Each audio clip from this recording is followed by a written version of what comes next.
to give some sort of leeway for senators to make their way into the chamber this morning to necessitate the quoration of the House to about 15 senators, according to the standing orders of the House, for the House to commence business this morning, which is the hearing and determination of the proposed removal from office by impeachment of His Excellency Rigathi Gachagua, the Deputy President of the Republic of Kenya. Away from that, allow me to take you through some of the evidence and documents that have been tabled before the Senate for consideration. The National Assembly has forwarded the following documents to support their case. The documents include the impeachment motion and witness affidavits, the exhibits of the impeachment motion, the public participation report, the House proceedings, the Deputy President's response in regards to the motion to kick him out of office, and an affidavit by Peterson Njomo Mushira, among others, as the support for their case against the Deputy President. The Deputy President of the Republic of Kenya is currently facing 11 charges listed in the motion for his impeachment, that by the end of today, the House will vote on each and every charge. And in regards to the laws of impeachment that guides the Senate, in the event that the senators vote to uphold either of the 11 charges, the Deputy President would stand impeached. But that will not be the end, or that might not be the end, as he might opt to continue fighting for his political lifeline through the courts. The other probable outcome is that the Senate, upon hearing the defense and the prosecution side, and after having voted, the other way would be to probably, in the event they don't find the charges, the 11 charges, to have been substantiated. And upon taking of the vote, neither of the charge is voted to have been substantiated, then the motion falls and the Deputy President continues to hold office.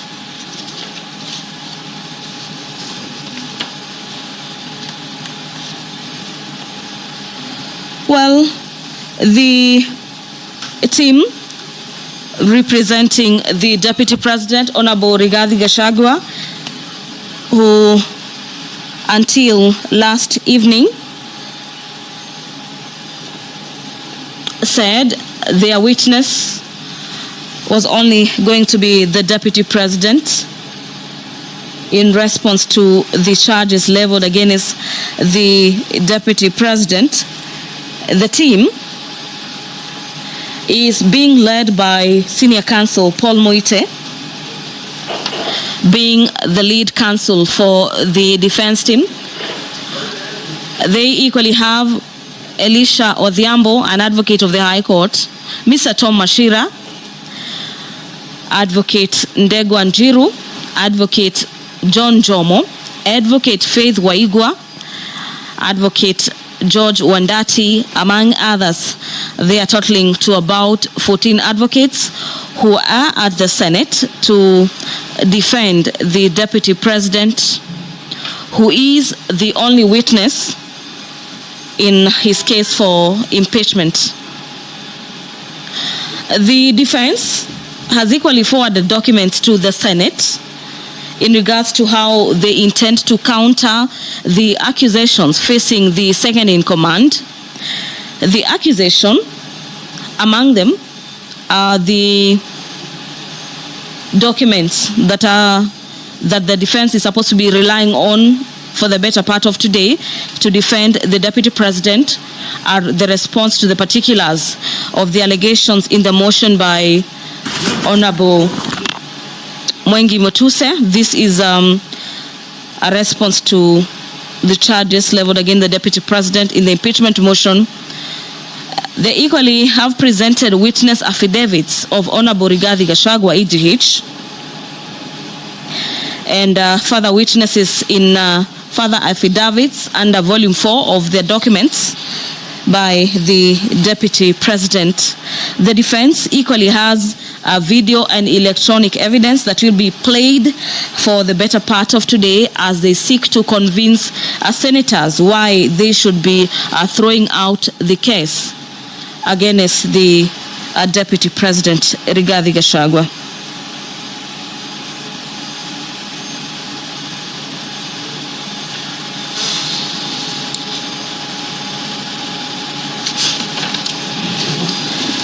The Deputy President of the Republic of Kenya.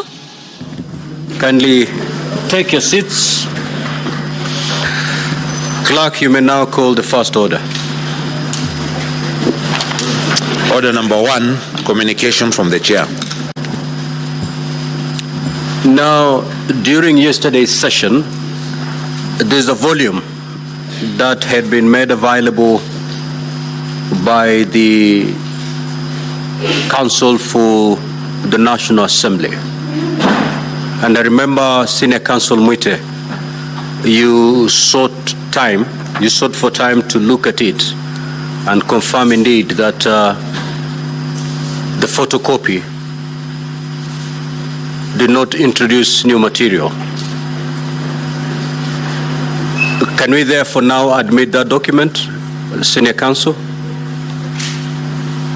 We looked at it, Mheshimiwa Speaker, and we have no objection. Now it can be introduced. Thank you.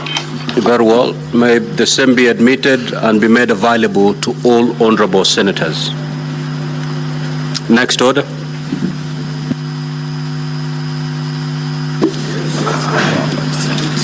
Order number 2, hearing and determination on the proposed removal from office by impeachment of His Excellency Rigathi Gachagua, EGH, Deputy President of the Republic of Kenya.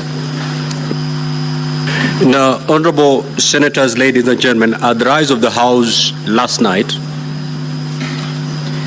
the National Assembly had called 2 witnesses. They had done the evidence in chief, cross-examined, re-examined, and it was then the opportunity for the honorable senators to seek for clarifications when the House adjourned. Now, the National Assembly has a balance of 20 minutes to conclude its case. The Deputy President has 45 minutes, having taken 1 hour from the 3 hours that had been indicated to the Deputy President for today. Let us stick to the time so that we can be able to conclude this matter in good time today. Now, honorable senators, ladies and gentlemen, we will start with the clarifications sought from the first witness of the National Assembly, Honorable Mutuse. Thereafter, we will move to the second witness and conclude, and then we can now allow the National Assembly to call their third witness. Is Honorable Mutuse present? Good. Present, Mr. Speaker. You'll be noting the questions and the clarifications sought from the honorable senators. The Honorable Senator for Nandi. Thank you, Mr. Speaker. Just clarification, but since we had started yesterday with the word of the Lord, I want to give to my brother Ekomas Mutuse through you. In Proverbs 12, verses 22, the Lord detests lying lips, but he delights in those who is telling the truth. So Mheshimiwa Mutuse Ekomas, I leave you with that. My quick clarification, Chair, with your indulgence. One, by the time you are giving us that the wealth of the Deputy President was 5.2 billion Kenyan shillings that you allege has been acquired for the last 2 years, did you access the wealth declaration from EACC? Number one. Number two, under the NCIC Act and in Mudama's case that the courts ruled, is shareholding part of the definition of the word incitement? Number three, in the matter of Kilifi Malindi Road, do you have any evidence to prove whether it is a private or a public road? And if it is either private or public, can you table the evidence or before the House? Number four, clarification on the issue of Justice Esther Maina. Are you have any evidence to prove whether it is a private or a public road? And if it is either private or public, can you table the evidence or before the House? Number four, clarification on the issue of Justice Esther Maina.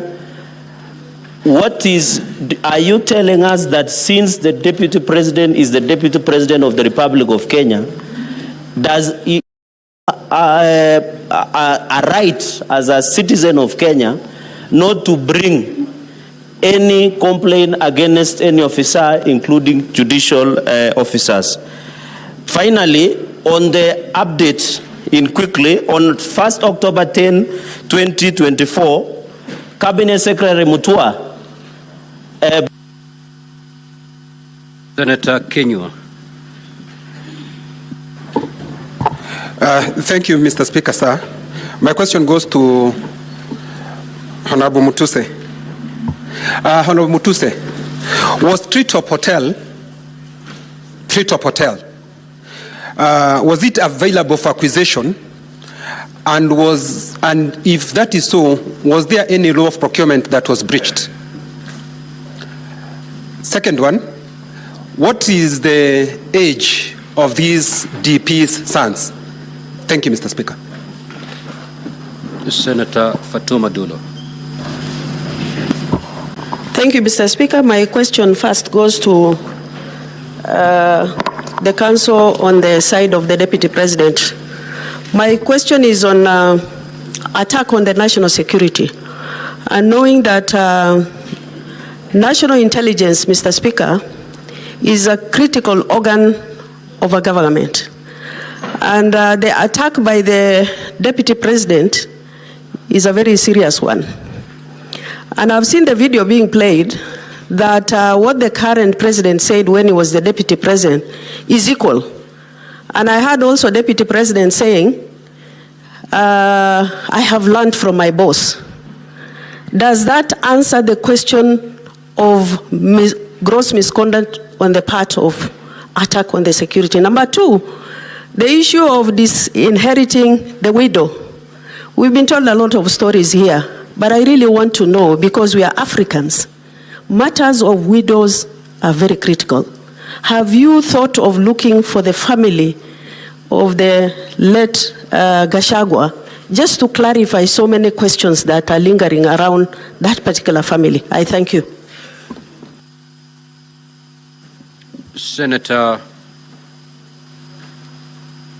Beatrice Akinyi. If you're in the first round, honorable senators, allow others also to get an opportunity to seek clarifications. Thank you, Mr. Speaker, sir.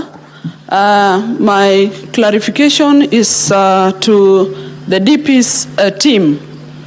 On a video that was played yesterday at a relocation point in Nairobi County, I wanted clarification from the DP's team on whether their client is aware that county governments are distinct governments, and if so, Honorable Speaker, did the DP consult with the county government of Nairobi over the challenges of relocation at Kayole? And two, Honorable Speaker, there was a video that was played, either one or two, involving a speech at either rally by His Excellency the President of the Republic of Kenya. My question is, what was the essence of that video? And is it to show that two wrongs would make one right? Thank you. Senator Lelegwe. Thank you, Mr. Speaker. My clarification is to the witness of the National Assembly. Yesterday, during the cross-examination, the advocate of the Deputy President, you asserted that you have identified several companies which you have no issues and to which you do not attribute any misconduct in their dealings. Given this context, could you inform the necessity for including these companies in the present impeachment motion? Thank you. Senator Eddy.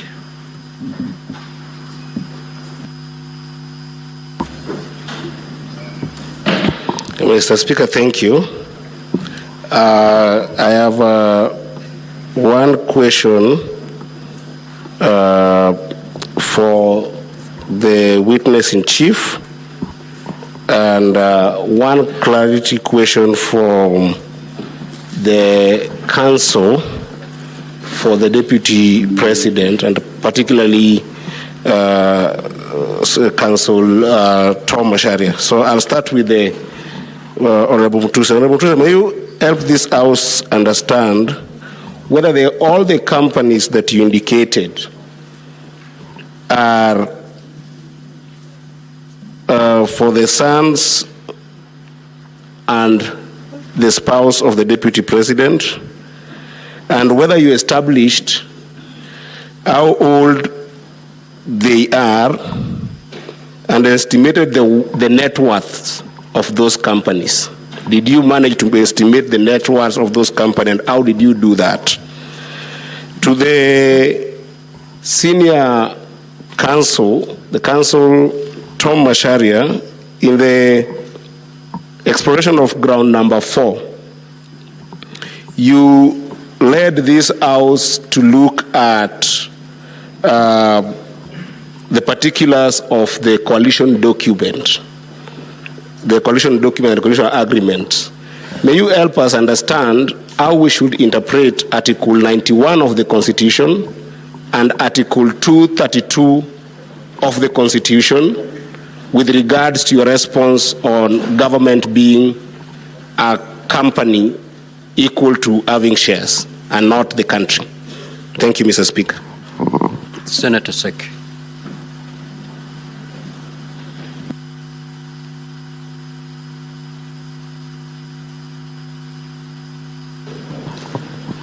Thank you, Honorable Speaker. The question also goes to Honorable Mutuse. Wanted to make a clarification on the issue of Peterson Jomo, the affidavit on the Olive Garden Hotel, on the appointment of Julian Jahenda as the secretary or agent, and the letter to the Public Service Commission through the clerk of the National Assembly by volume 8A, page 1, gives a different person by the name Maka Juliana Jahenda. Why do we have different names here? You need to clarify because it has a different person altogether. Two different people altogether. Second clarification is on the issue of the award of the tender on the proposed refurbishment of the DP's residence in Karen. Honorable Mutuse, the government, through the State House Controller, signed that contract. Wanted to know what is the relationship of this contract with the DP. now that you're saying it has some issues, what's all about the contract and the company that did that refurbishment? We need to know what is the relationship and what is the malpractice that has.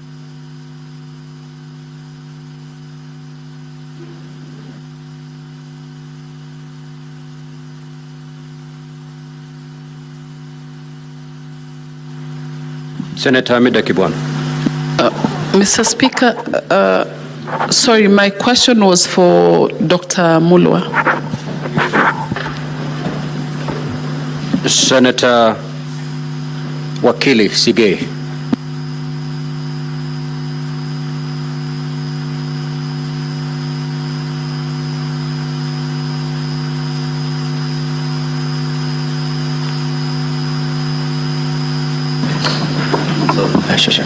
Thank you, Mr. Speaker.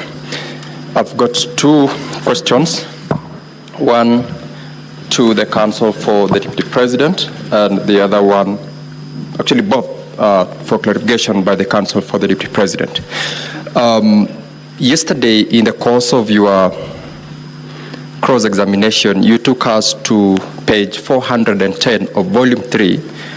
This is with regard to the accusation where His Excellency the Deputy President divulged or accused the national intelligence of what you say. Now, my clarification from you, which I desire, is at that page 410, the evidence which you sought to juxtapose what the President did and what the Deputy President was accused of having done is with regards to one being in office and another one alleging that he's not been able to attend sessions where that complaint came from.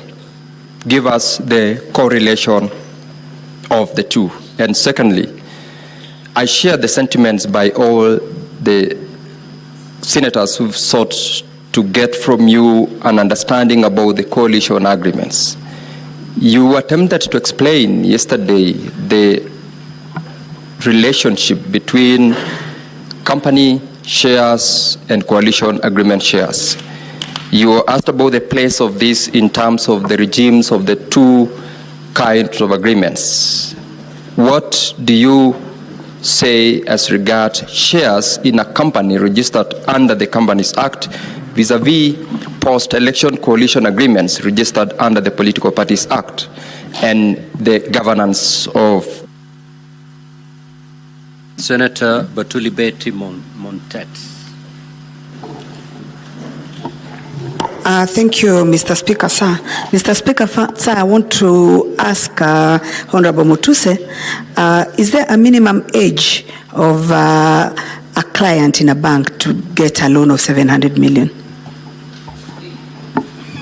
Senator Essie Okenyuri.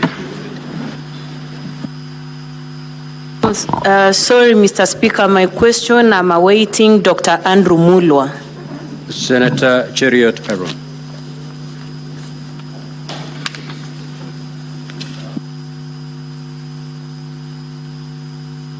Mike, two quick questions to you, Mutuse. Is there any crime that a Kenyan will have committed if they have 20, 30, or even 40 companies? Because I see you have listed 22 companies here. Is there any crime by just owning these companies you feel that the person you accuse has committed? Second, on this issue of Vipingo Beach, surely, Honorable Mutuse, what is the crime of the sons of the Deputy President being listed as directors?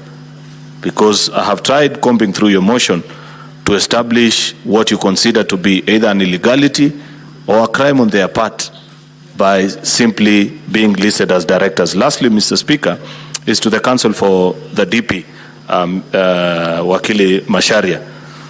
The clips of the then DP Ruto played by your team, could we read it to mean that it's an admission on your part that you're saying if it was done then by a sitting Deputy President, please allow the current one to commit the same at this point. And lastly, the 30% allocation to Ford Kenya in the coalition agreement in ANC, how has it been realized? Senator Margaret Kamar. Thank you, Mr. Speaker, for giving me the opportunity. I have one small question for Honorable Mutuse, and that is on the witness, somebody who, by the name Peterson Jomo Muchira, who wrote an affidavit that touches on Olive Garden Hotel. He offered himself to appear and be cross-examined on the content of his affidavit. Was he invited? Senator Kathuri Murungi.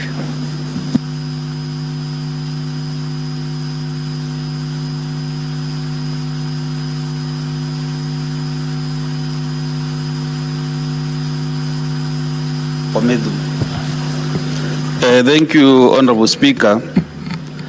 Mine are just very strict clarifications. Number one goes to Honorable Mutuse. Honorable Mutuse, in ground 7, you have seen that His Excellency, the Deputy President, has inexplicably amassed a humongous, these are very strong ones, property portfolio estimated at 5.2 billion.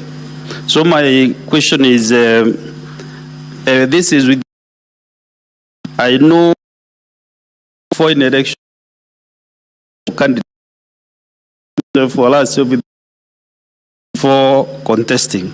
Therefore, for comparative analysis, do you have His Excellency the Deputy President's property or worth during the 2022, before the 2022 elections, so that now we can be able, as a jury, can be able to compare and see whether for 2 years, for sure, he has been able to amass this wealth.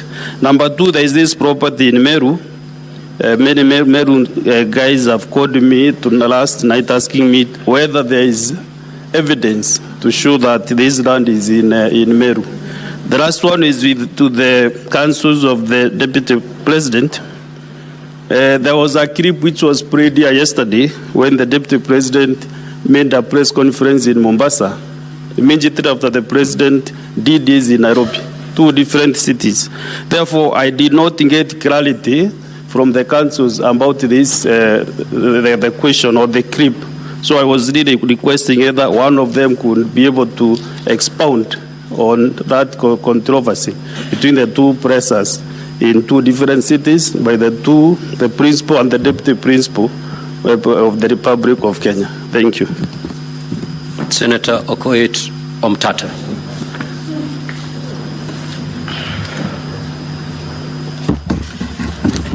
Thank you, Honorable Speaker. I have a question for the Honorable Mutuse.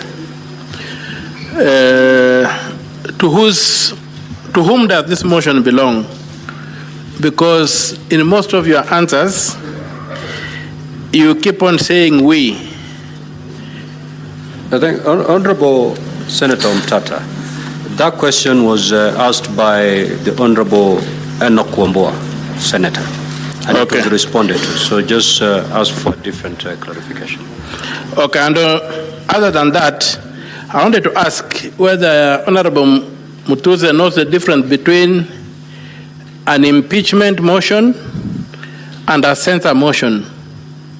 And if he does, where does he place his motion? Is it a censure motion or is it an impeachment motion? And what are the thresholds for each of those 2 motions, if he understands the difference? Thank you. Senator Chote.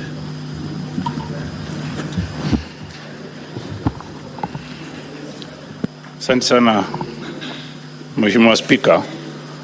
Mheshimiwa Mutuse, ulileta ushahidi hapa mbele ya Senate ukidai ya kuwa Deputy President ako na 5.2 billion wewe ni wakili na vile unaongea jana unaonekana wakili shupavu. Ulileta ushahidi gani hapa ya kuonyesha valuation ya hii property ya hiyo katika documents yako kuonyesha imefika 5.2 billion? Swali ya pili, ulileta mashtaka 11. Vile unasimama huko leo unaona aibu kidogo kwamba ulilete porojo mingi na mambo mingi kama ukiwa wakili hujafikiria vizuri. Sababu watu wa Marsabit wananiuliza, hiyo mtu kweli ni wakili ama ni mtu amekombolewa kutoka huko? Hebu jibu hiyo swali tafadhali. Senator Beth Siango. Now, honorable senators, we are going to conduct ourselves in decorum. We are not in any way going to demean the witnesses. Ask your question, but stick to the rules of this House. Senator Beth Siango. Thank you, Mr. Speaker, for giving me this chance. I have two questions. One for Honorable Mutuse. In your presentation, I heard that you touched on the inheritance and property of the late Gachagua. Have you reached out to the widow and the children of the late Gachagua to also give you facts? The next question is to the Council for the DP. Yesterday you played a clip of the President speaking in Muranga. What was the purpose of playing that clip? And how does it relate to the saying popularly now used by Kenyans, kufa dereva, kufa makanga? Thank you. Senator Chimera. Thank you, Mr. Speaker. My question goes to the Council for the DP.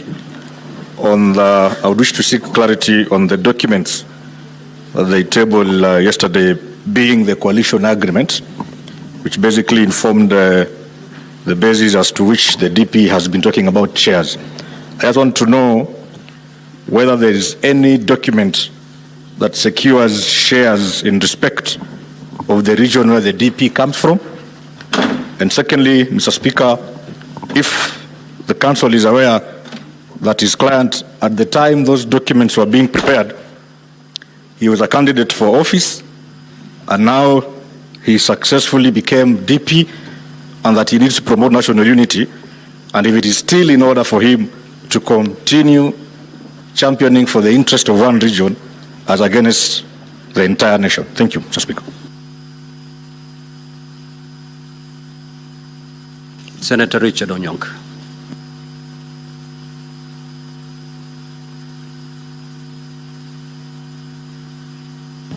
Thank you, Mr. Speaker.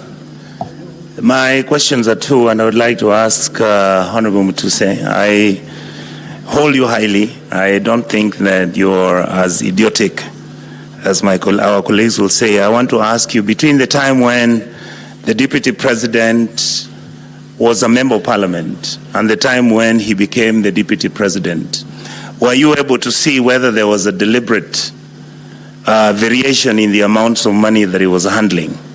Did you see whether the money that he was handling as a member of Parliament, for example, changed then to the money that you brought in, where you're saying that there is some money laundering taking place?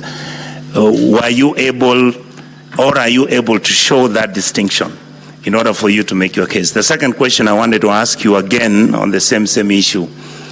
When you are trying to find out whether there is money laundering on any transaction, and I know chances are you did not have the technical expertise and maybe an investigative agency to help you, but did you by any chance find out money moving from anywhere, either through His Excellency the Deputy President's private accounts or any money that was being borrowed?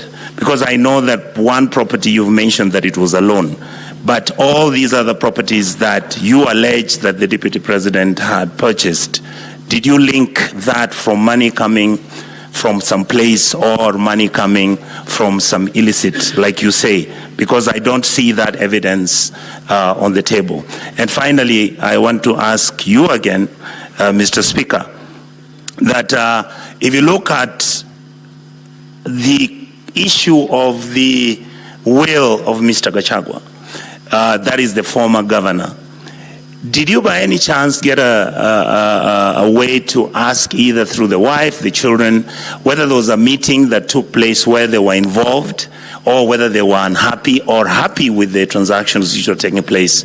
Because there isn't any evidence whatsoever of, for example, the wife complaining or the children complaining. Did you get anything like that which is substantive? Thank you, Mr. Speaker.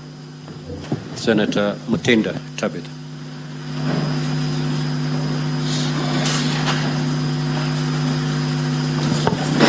Thank you, Mr. Speaker. My two questions goes to you, Honorable Mutuse. First, in regards to this company by the name Crystal Kenya Limited, Ground 7, date of incorporation is 2009. And the CR12 that you have submitted to this House is for this year. Would you tell this House who was the initial director of this company? If that was so, was there any change of directorship of this company? Secondly, the one on trial is the deputy president of this country and not his two sons. You have linked Crystal to be a proxy for the deputy president through his two sons. Would you tell this House if you have any evidence that shows that money was wired from Crystal Limited to the account or to any company linked to the deputy president? Senator Shakil Abdallah.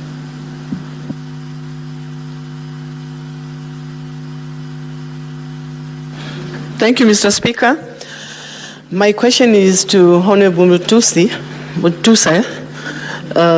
If Judge Maina had filed any complaints regarding the being harassed by the deputy president. Thank you. Senator Miraj Abdullah.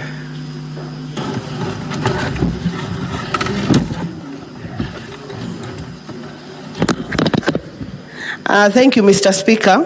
My question goes to Mr. Mutuse. Is it your opinion that the DP was talking about enforcing the Kenya Kwanza coalition agreement when he was speaking about the shareholding issue? And the second one goes to the DP side, that we were reminded here of the oath we took when we assumed this institution. Is it in your place to say that your client has breached his own oath even before we make a conclusion?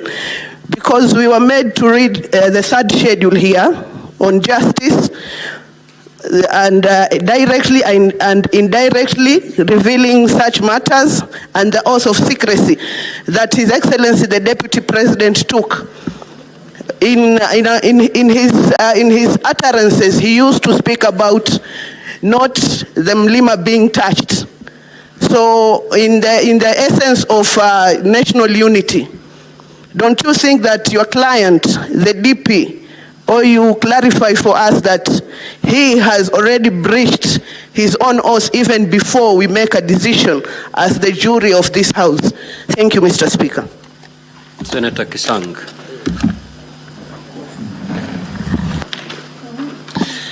Thank you, Honorable Speaker. My first question goes to Mutuse and a comment.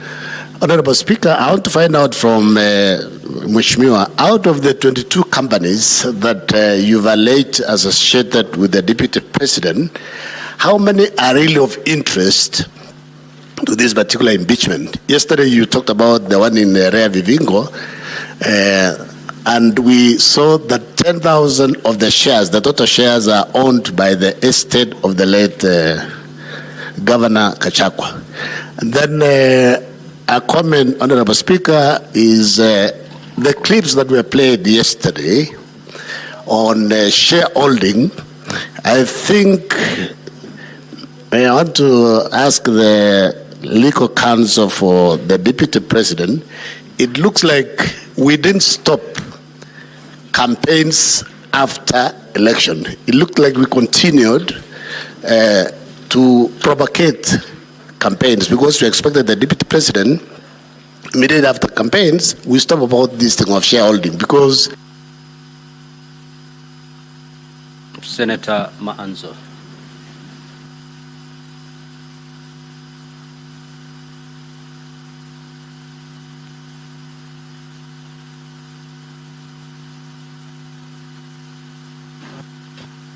Thank you, Mr. Speaker. Mr. Speaker, this would have gone to Governor Orengo, but since he said the clients, the National Assembly had given him instructions, I would like them to tell me what is the relevance of the verse they read yesterday.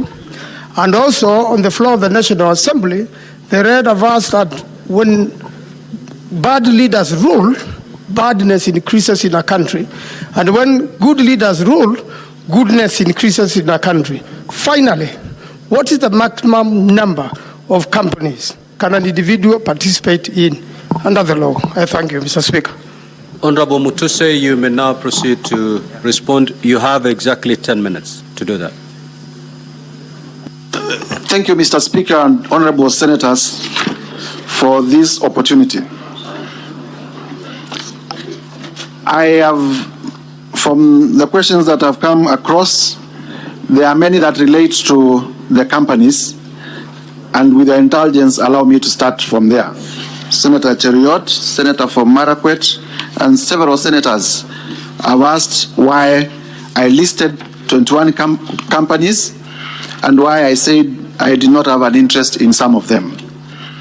Number one, I think it is important for us to understand the context within which we are operating. I am not an investigator. And the law under Article 94, Article 95 does not make a member of Parliament, the National Assembly or Senate, an investigator. What I'm required to do is to establish a prima facie case, to establish that what is happening is outside the requirements of the law.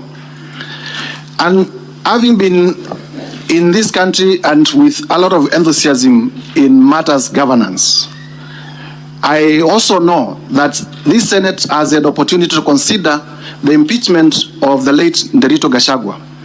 And in that impeachment, because this is a house of record, you will realize that most of the companies that I've listed were also complained about by the County Assembly of Nyeri during the impeachment of Governor Nderito Gachagua. And the complaint was specifically that there was a brother to the late governor, and the brother is one Rigathi Gachagua, who was doing all the business in Nyeri County. And from that basis, therefore, I needed to expound to find out what these companies that had been complained about during that impeachment, what these companies that had been complained about in the Esther Minor decision in terms of money laundering had to do with the deputy president and the things that I'm alleging against him. And it is on that basis that I listed these companies. I want to invite members of this Senate to also know that in doing this, it is not just about the direct evidence. It is also about the circumstantial evidence. It's also about the circumstances that led to where we are. That there are companies that were complained about doing business in Nyeri County. It came to this Senate. That the same companies were complained about doing money laundering, and a decision of the High Court by Justice Maina has been tabled before you. And today, we are complaining that the same companies are helping to do corruption and money laundering. And that's the reason why we bring those companies.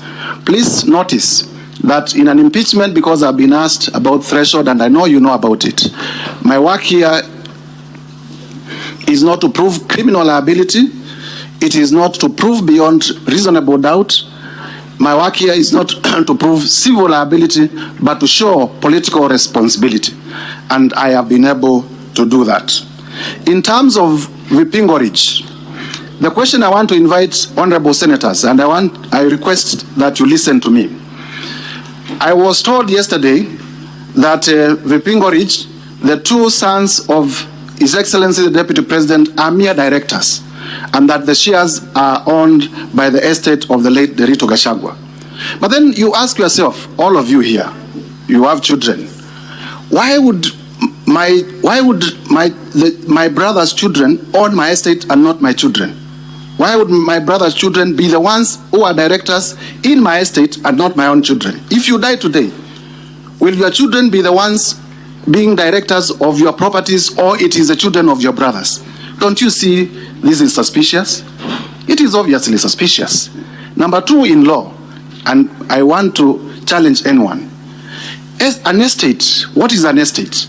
An estate is the totality of your belongings. So, can an estate own an estate? It is administrators. We would have expected that the executors in the estate who are named in the will are the ones who would have been named in the shareholding. And we know all these trick games that are being played around to hide ownership. And that, because I talked about circumstantial evidence, that is to be compared with the affidavit of Mr. Jomo in terms of how Jomo was approached to be proxy in buying the property, and how Jahenda, the question that has been asked, is the one operating the accounts. And we have been able to show that the same Jahenda, the same lady who works at the DP's office, is the same person who is the manager at the hotel and is the one who is operating the accounts. So I invite you to see the web of secrecy, the web of conspiracy. It is a web. And this is why I said these are white-collar crimes. They are done by intelligent people. Sometimes it becomes very difficult to get direct evidence, but in the totality of the circumstances, it points to money laundering and corruption. Let me now go to Senator for Nandi, my good friend Senator Cherangei. Thank you very much for the Bible verse. I'll keep on reading it, and every time I read it, I'll remember you. 5.2 billion worth. Did I ask for the worth declaration? I have said here I was not in an investigation journey. I was doing my role under the law to establish a prima facie case. And the last I know, in terms of public declaration, because this has also been asked, the Deputy President, during the presidential debate, as a candidate for election, did declare that it was worth 800 million shillings. I have listed companies, I have listed suspicious transactions that lead me to the conclusion that it is now worth 5.2 billion shillings. The law on unexplained assets, because this is important, the law on unexplained assets is such that you are asked, you own this, please tell us how you acquired it. Because as far as we know, your legitimate income cannot support this. That is what I have done. I have listed properties that I have laid evidence that they are either directly or indirectly owned by the Deputy President. It is upon him, and this law is established, it is upon him to tell us where he got money to buy those properties, because in as far as we know, his legitimate sources of income do not support that income. Senator Kenyan, thank you for the question. Treetop Hotel is owned by KWS and therefore is a public institution. The expectation at law is that it should be, if it was to be leased, that needed to follow the Public Procurement and Disposal Act, and therefore would have expected an advertisement, a competitive process to leading to its acquisition and leasing to a private person. There is no evidence that that was done, and that's why I allege and I approved that the Deputy President used his office to influence the acquiring of Treetops Hotel, abuse of office. Whether we have had the opportunity to discuss with the children and the widows of the late Derito Gachagua, please allow me not to comment on that, because there are requests also, as I said yesterday, that we keep certain matters that come to our knowledge during this process in secrecy. Senator for Samburu, the necessity of including the companies, I have said. The children of the children of Rigathi Gachagua, they are in, I think one is in his early 30s, the other one is in his late 20s. Whether there is an age limit for somebody to obtain a loan of 700 million, no, there isn't an age limit, but the guess, yours and mine, how many children of that age in the Republic of Kenya would have security enough to secure a loan of 600 million? Because to secure a loan of 600 million, the bankers tell us that you have to place property probably that is 10 times more in value than that. When did they acquire that property? Number two, it is not our evidence, and this is important for me to clarify, that Abadea's Safari Lodges was acquired through a loan. It is an explanation that we have discounted.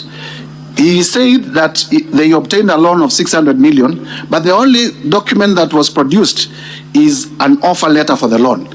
There is no evidence to show that the loan was granted. There is no evidence to show any charge on that loan. And therefore, it is our contention that that explanation is not conclusive. That explanation cannot suffice.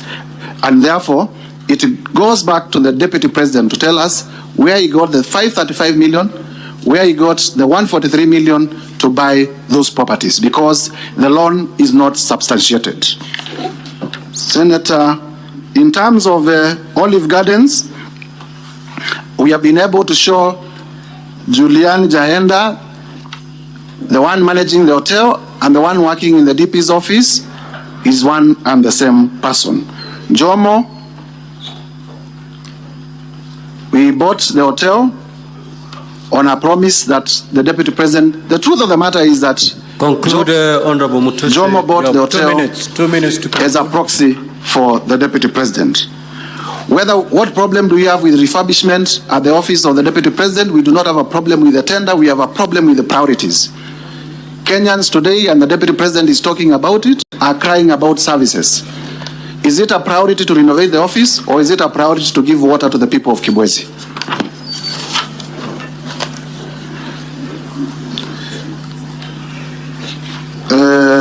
Vipingo Beach, I have explained whether you would bequeath your wealth to your children or to the children of your brother. Senator of Meru,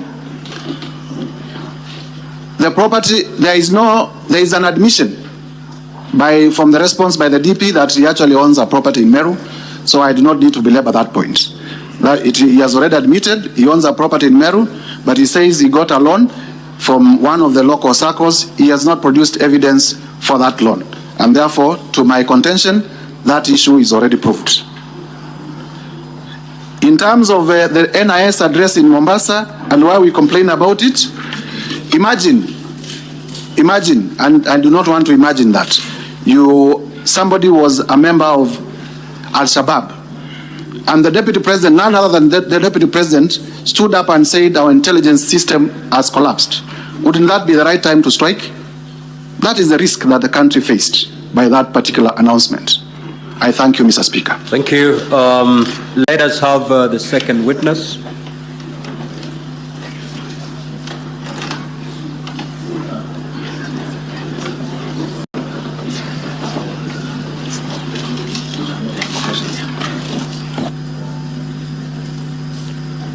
As the counsel for the DP responds or clarifies on the issues raised towards them, may we have the second witness available for purposes of clarifications. Counsel, you may proceed. Thank you very much, Honorable Speaker. Let me begin with the tortured question of the estate of the late Nderito Gachagua. It is, I think, a shame that will stick on Honorable Mutuse for the rest of his years on earth. Counsel for the Deputy President. Yes. There are very few clarifications that were directed towards you. Yes. So I'll give you 5 minutes. You're not responding to the clarifications by Mutuse. You are responding to the clarification as sought. Those are the ones I am. Honorable Speaker, there are quite a number of clarifications, especially on this estate issue, which please allow me 10 minutes. All right. Thank you very much, Senate. Now, I began my cross-examination of Honorable Mutuse yesterday with asking him how long he has practiced law and what law he has practiced. The problems you have as a Senate, as a quasi-judicial body, are born out of inexperience of legal practice. If you had practiced any succession law, I'm answering the question. Honorable Senators, I'm sorry, Senator Kavindu, just have a seat. I couldn't take that. Yes. What is the source of this? I asked him yesterday. He answered the question. Yes, Counsel for DP, what exactly did you say? I just wanted to say that the National Assembly was provided with an affidavit by the executors of the will of the late Nderito Gachagua. It is before you. It is volume number 4, stated, called the Further Affidavit of Nderito Gachagua. Rigathi Gachagua. It should be before you. In that affidavit, the two executors state in comprehensive detail everything concerning that particular estate. They are as follows. 1. The estate property was divided in accordance with the will. The probate matter commenced and went all the way to the end to conclusion. All issues were resolved within the court case and in a sense are now res judicata. That is issue number 1. Issue number 2. You will find in that affidavit between pages 11 and pages 19. Who sought that clarification? I was asked, the question was asked there, I think, by Senator Dulo asked. For DP, do not respond to what Honorable Mutuse said. Senator Speak Dulo. a senator's issue and respond to it. That's what I'm responding to. Exactly. So whose clarification are you? Senator Dulo asked, can you please address the question of disinheriting the widows, if Hunter could confirm that? I believe she did. That's what I'm answering, yes. And so the will, as I'm explaining, does not disinherit the children or the widows or anybody else. It is merely because in the motion brought before you, there were properties listed in the motion that were part of the estate. That is the only reason this estate has become the subject of proceedings before the Senate and the National Assembly. So when you look at the will, as I've said, between pages 11 and 12, at page 13, if you have the document before you, this is volume number 4, there is a long list of how this estate was divided. And I won't go through it, you'll be able to read it yourself. That's number 1. Number 2, you will see an affidavit by the executors, except the Deputy President who did not sign this affidavit. These are the 2 remaining executors who have signed it, explaining between pages 4 and page 9 everything that was done in accordance with the law and in accordance with the law of succession, and that no one's property was taken away. Senator Dulo, you know our rules. Proceed, Counsel. Proceed. Yes. Now, I've been asked some questions about the issue of the Moranga video and about the shareholder agreements and whether 2 wrongs make a right. Our position is the opposite. Our position was that the address by the President in Moranga was in fact in confirmation of the agreements. The President was merely saying that they are implementing the agreements they agreed upon, and it was incumbent upon his deputy to assist his President in confirming that they were implementing the agreements. That is the purpose of the video. That is the purpose of those agreements. It is not to say kufa makanga, kufa dereva. I think Senator Beth asked that question. It is to say okoeni makanga na muokoe dereva. That is what we're asking you to do this morning. Senator, I believe Eddie, Senator Eddie Owiti, my good friend, has asked about the interrelation between Articles 91 and Article 232 and how those interact with the agreements. If I would call your attention, honorable senators, to the contracts themselves again, I don't know whether you have them. The contracts are in volume 3, and I'm referring you to page 429. At page 429, this is what the agreement said, and I'm reading, this is the primary agreement that was signed between UDA and between Ford Kenya and ANC. This is what it said. Further terms, parameters, and details of the sharing of positions of responsibility in the national government pursuant to this article shall be contained in a separate schedule to this agreement, which schedule shall be negotiated and executed before the date of the general election scheduled on 9th August. So there were subsequent agreements executed on how these shares ought to be divided and to be implemented. That is issue number 1. But issue number 2, the parties gave themselves some room, and you'll see this at page 430. This is Article 22, Subarticle G. Notwithstanding the content of this article, the founding member parties hereby commit to make any adjustments that may be necessary to accommodate the development priorities of other parts of the country to ensure equitable distribution of Kenya's national resources and wealth for the benefit of every citizen and every part of Kenya. When the Deputy President takes a stand, we will be demonstrating to you with videos where both he and his boss, the President, went out of their way to say that the voting did not matter to how they were going to implement the development agenda. I think I was asked whether there are any contracts or agreements that were signed on behalf of Mount Kenya. I did not see any. We don't have any thus far. There were several parties from Mount Kenya, but they did not negotiate anything. Then an important question. The Deputy President did not say the government is a company. When you read the statements, he was making an example. It's like a company. It was a tool to explain a document. That's all he was doing. I'm pressed for time here.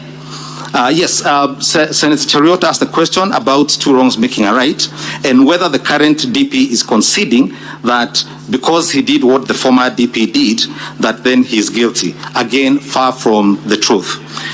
We are asserting, when you read the documents, the documents at page 412, this is the article where the President spoke, the former Deputy President spoke in Moyale. This is what he said.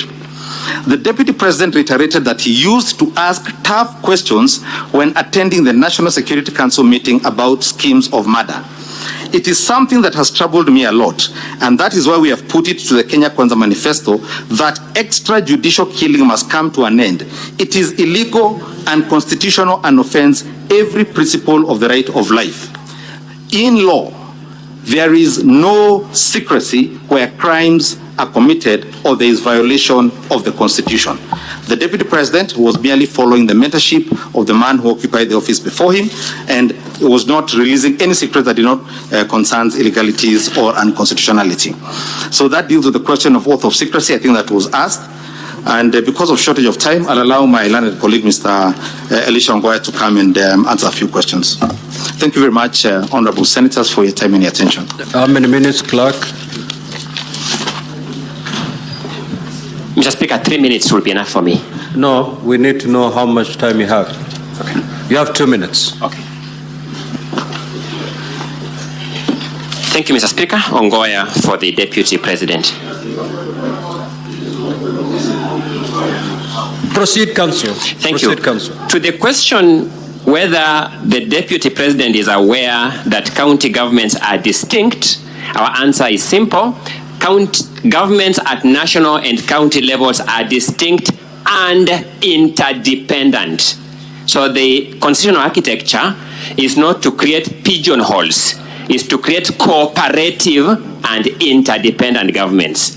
And just to bolster that argument, you will notice that the allegation against the Deputy President on Nairobi River relocation is not that he destabilized Nairobi County government, is that he refused to support implementation of a resolution of cabinet, a national government institution. Meaning even at that level, that was the understanding that this was an intergovernmental approach to clean up Nairobi River. On the question of Julian Jahenda, allow me to say this. The person who has brought Julian Jahenda in these proceedings is a deponent of an affidavit. Allow us to hold him to account on that affidavit when he comes to testify himself, because we have questions for him around this witness too. Then finally, on the question of Treetops Hotel, let this be very clear distinction. Treetops Hotel was not acquired by the company in question from KWS. Treetops Hotel was an assignment of lease. When the Kenya government gives you a lease, say 99 years, you can sell that lease. So it was an assignment of lease that was already assigned by KWS to a third party. So the construction that a company associated with the deputy president, rightly or wrongly, got this property from KWS is actually wrong. There was a completely different private property that had a lease. Then that company holding that lease assigned that lease. Thank you so much. My 2 minutes are over. The second witness.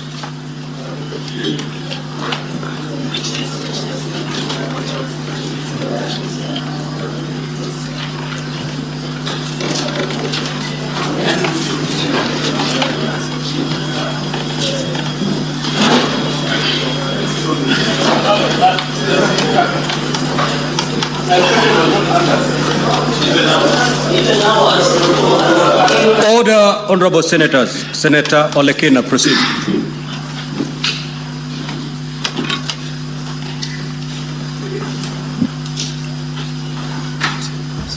Thank you, Mr. Speaker.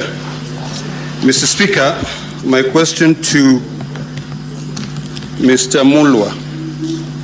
Mr. Mulwa, if you look at the response in volume 6 by the Deputy President, the Deputy President says as follows, 4.2, volume 6, which is in page 11, in response to the allegations that you called him, or he called you, to be able to push for the bid board. He said that this is clear in paragraph 4 of the witness affidavit of Andrew Mulwa.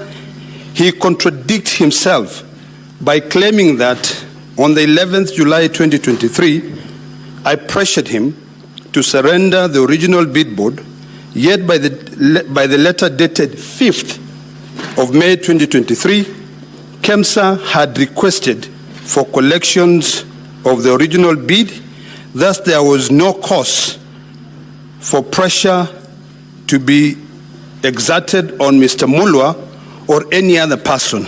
Now, in your affidavit on page 70, you put an excerpt of your WhatsApp or communication between yourself and Dr. Rigathi, where Dr. Rigathi, it's alleged, he said, Dr. Ikunu Rigathi here, kindly contact me. When possible, there is a document for HE we are trying to collect. In the same affidavit, you have annexed 3 letters. One letter dated June 30th, and I want you to keep in mind of the 30th of May. June 30th, which is a letter sent to you, from KEMSA to EACC, requesting for the bid board. That is June 30th. That is a month after the date that the Deputy President alleges to have received information from KEMSA asking him to collect the bid bond. Secondly, you have a letter dated 11th July, where you communicate to the company called Shabika Impex Private Limited, asking them to collect the bid board. Yesterday, when you were being cross-examined, you said that you were afraid, you felt pressured when the Deputy President called you, allegedly, and asked you to surrender the bid board. Could you please give us a chronological of events? Because this letter is dated 11th that you sent to them. You allege that the Deputy President called you on 11th. Honorable SC, Rule 23 of the Rules of Procedure. SC Okenyuri. He's gotten the question. He's gotten the question. Thank you, Mr. Speaker. I also wish to ask Dr. Andrew Muller the following. Confirm if the Deputy President did call you. 2, kindly confirm if Shobika Implex Private Limited, whose agent in Kenya is Crystal Kenya Limited, had emerged as one of the winner of the 3.7 billion mosquito tender before the tender. And finally, what was the issue with the bid bond that you said yesterday you were trying to go pick from EACC? Thank you. Senator Kavindu.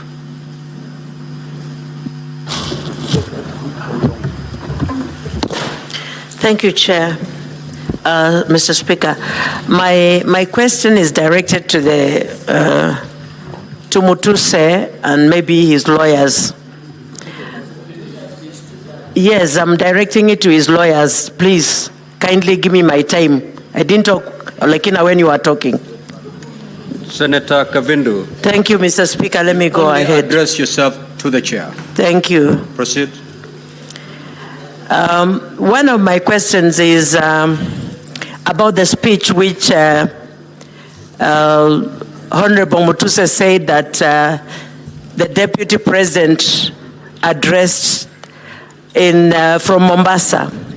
My question is there any law preventing either the President or the Deputy President from intervening if they see any failures with the National Intelligence Services?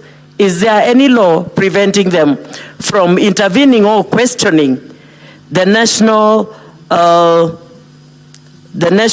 Intelligence Service, or is there any law directing them where they should ask these questions from? 2, the lady, Honorable Justice Esther Maina, has she ever made any complaint after the case was done? Thank you, Mr. Speaker. Senator Bone. Thank you, Mr. Speaker. Mr. Speaker, to Dr. Mulwa. Dr. Mulwa, I can attest that the number you have put here, through which His Excellency the President pressured you, he relates very well with me because in the days we used to talk with him, I used to use the same number. Your evidence is so critical that we would like you to walk us through that conversation between the Deputy President and yourself, during which time he was putting pressure on you. Mr. Speaker, sir, Tom Macharia, Counsel, you are a man of many years of experience, and you know the hierarchy of laws. The Constitution is at the apex, and all other laws are subservient. In your attempt to justify, or rather to protect, and secure the Deputy President from the accusation that he breached the Constitution, Article 27, which prohibits him from discrimination, you have chosen to justify it by using an act of parliament called the Political Parties Act that provides for the agreement. Tell me, are you telling me that by dint of that act, which is subservient to the Constitution, which the Deputy President violated, therefore the act sets him free? And finally, my younger brother, Ongoya,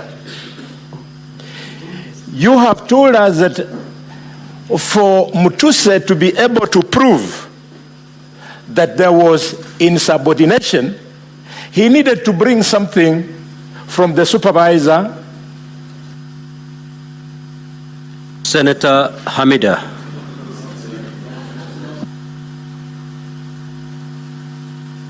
Thank you, Mr. Speaker. I remember I am the one who raised this motion, this statement on the mosquito net for investigation. So I am so much aware of this investigation that went on. But Daktari Mulwa, apart from the financial loss that KEMSA incurred, did the alleged interference of the relationship, the alleged interference affect the relationship between the Global Fund and KEMSA? Because I remember, of course, the tender was terminated, which was about 3.7 billion. Global Fund terminated the tender. So was there any relationship lost between the two? Number two, did the PS Josephine Mburu and CEO Terry Ramadhan lose their jobs due to this tender process, during the tendering process of the mosquito net tender? Number three, did you feel intimidated and coerced to act given the office of the DP? Thank you. Senator Wafula. Asante Mheshimiwa Spika. Daktari Mulwa, madai kwamba ulipata simu kutoka kwa naibu rais kufuatilia jambo linalohusu mwanawe. Wewe kama mtumishi wa umma, unapopata simu kutoka kwa kiongozi wako wa kitaifa akifuata yale yanayohusu mwanawe, unaona ni vema kutekeleza jinsi anavyotaka ama kufuata katiba ili kutetea yeyote aliyeomba nafasi ya kufanya kazi? Asante sana Mheshimiwa Spika. Senator Munyihaji.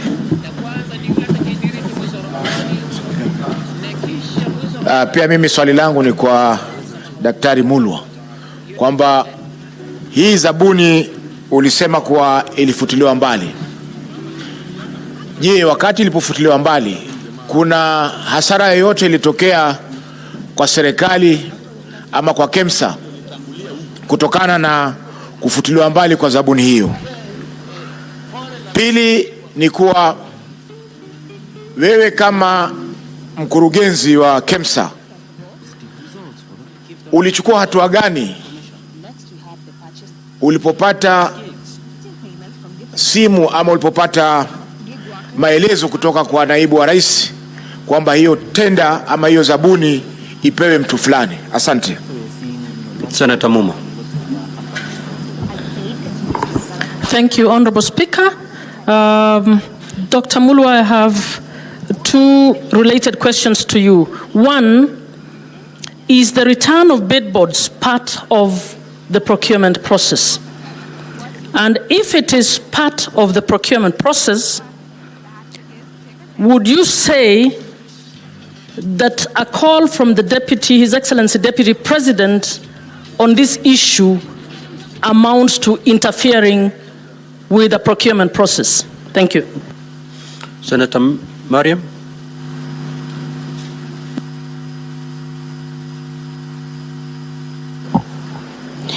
Thank you, Mr. Speaker, for giving me this opportunity. My question is to Dr. Mulwa, that you said DP calls you. Is there, when he calls you, is there any interference with the procurement process? Thank you. Witness, you may now proceed to make the clarifications as sought by the honorable senators. You have 10 minutes to do that. Thank you very much, Mr. Speaker, sir, and honorable senators. I will try to answer the questions that have been put forth on the matter of the procurement of the long-lasting mosquito nets by the various senators. Mr. Speaker, sir, the Senator for Narok asked me to give a chronology of what happened so that I may be able to bring out the issue of the pressure that I got from His Excellency the Deputy President and alluded to the letters that I have submitted in regard to the tenders. Indeed, Mr. Speaker, sir, on around the end of April, the Global Fund wrote to the Kenya Global Fund Management Office, communicating a pre-award review decision to terminate the procurement of the 3.7 billion mosquito net tenders. Mr. Speaker, sir, this was after the procurement had been done earlier on in February by KEMSA, and it's a usual procedure during the procurement under the Global Fund, after the evaluation of the tenders, the evaluation report is shared with the Global Fund to authenticate if full procurement procedures and law have been followed. On review, the Global Fund realized that the tender, which the evaluation committee had recommended to be awarded to one Shobika Impex Limited, had an issue. And Mr. Speaker, I will refer to the bid bond, which I shared in the document.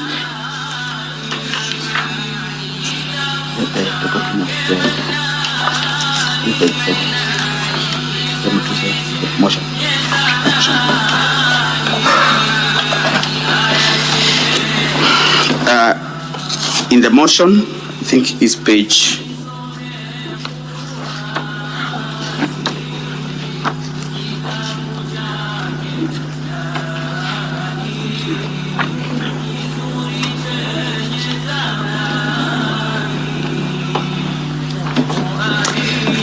page 76 out of 85.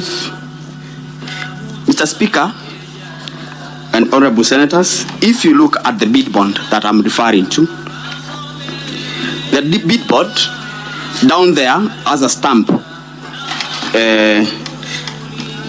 the 21st of February 2023, having been received by one Monica at 9:37 a.m. Mr. Speaker, sir, this tender was running at the time this bid bond is being received. The tender was supposed to close on the 10th of March, but the earlier closure, this bid bond did not come as part of the tender document. Usually, bid bonds are annexures to the tender document, and therefore this bid bond came as an ordinary mail. Further, if you look on top of that page, it's written PD, which is Procurement Department, FY&F for your next necessary action, and I can confirm the signature for the CEO who was there before me on the 23rd of February while the tender was opening. In other words, Mr. Speaker, sir, this bid bond already had issues even before the tender closed and was opened, and therefore the bid bond was submitted outside the tender document, which is already an irregularity in the procurement. Mr. Speaker, after the cancellation of these tenders, the Global Fund, this issue brought an outcry, and as a result, a principal secretary, the CEO, and officials from the Ministry of Health and KEMSA were suspended as a result. The PS was actually dismissed. Mr. Speaker, sir, an investigation was instituted by the Public Procurement Regulatory Authority, the EACC, both houses of Parliament, both the National Assembly and the Senate, investigation onto the procurement anomalies. Mr. Speaker, one company wrote to us around June 12th thereabout, asking for return of the bid bond. This company was Shobika, and we were able to, we did not have the document because EACC and other investigating agencies had taken the original documents. And therefore, we wrote back and informed them of the state. And when July came, I think the investigations were happening, officers were recording statements, and that is when I got a call from the Deputy President asking me to surrender the bid bond to Dr. Rigathi Ikino. On the same day, because I called EACC, I informed them that, and for the record, Honorable Speaker, I had never received a call from anyone above my cabinet secretary. This was the first time I received a call from a sitting deputy president and requesting for documents that were under investigations. Mr. Speaker, in my 15 years of public service, I had never been asked to do that. And therefore, I felt coerced, and I had to leave the business that I had for the day, go to EACC, follow up the bid bond so that I am able to retrieve it. I was actually able to write a letter to them and follow it up because I had written a letter earlier, and I followed up and sat there for 5 hours for them to discharge the bid bond. And on the same date, I wrote a letter and called for them to collect the bid bond. I think, Mr. Speaker, that explains the conversation and the pressure that I felt as an officer serving in public service. I have explained that the company that had been awarded this tender through the technical evaluation was Shobika Impex, whose local agent, sole agent, is Crystal Limited. Mr. Speaker, sir,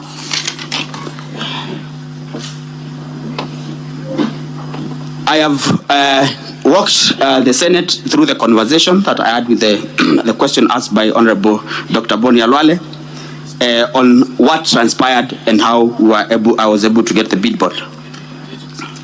Yes, beyond the financial loss, Mr. Speaker, the nets that we were supposed to buy 14 million nets under KEMSA procurement. As a result of purchasing these nets through the Global Fund WAMBO system, we could only purchase 10.2 million nets. Global Fund could only supply 10.2 million nets. That means Kenyans lost 3 million or so nets as a result. Secondly, there was a delay. We were supposed to implement the distribution of nets to the public from September 2023. That was not possible as a result of the delays. We were only able to start distribution of the nets from January this year.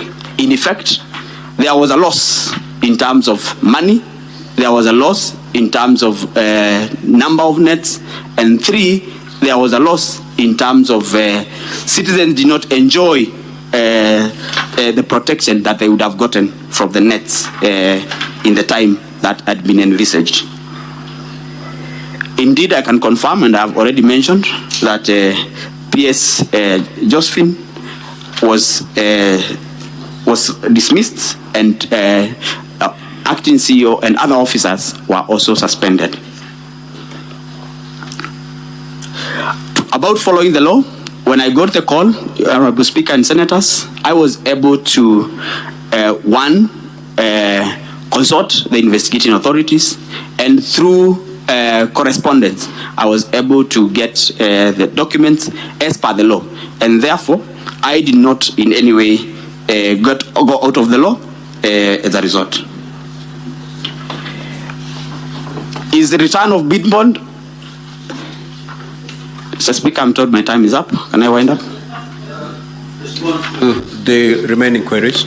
Thank you, sir. Mr. Speaker, whether return of bid bond is part of procurement, indeed return of bid bond is not part of the procurement process per se, but after the procurement process, return of bid bond is a usual procedure. because people had given commitments in banks, in insurances, and therefore returning bid bonds is a procedure. The extraordinary circumstance in this matter is, one, the bid bond that had been submitted was not part of the tender document per se, and number two, this was a matter that was under investigation. And therefore, for the Deputy President to push for the bid bond to be returned, it means that it was pushing for interference of an investigation that was already ongoing. I already gave account that I had to personally go to EACC to get the document.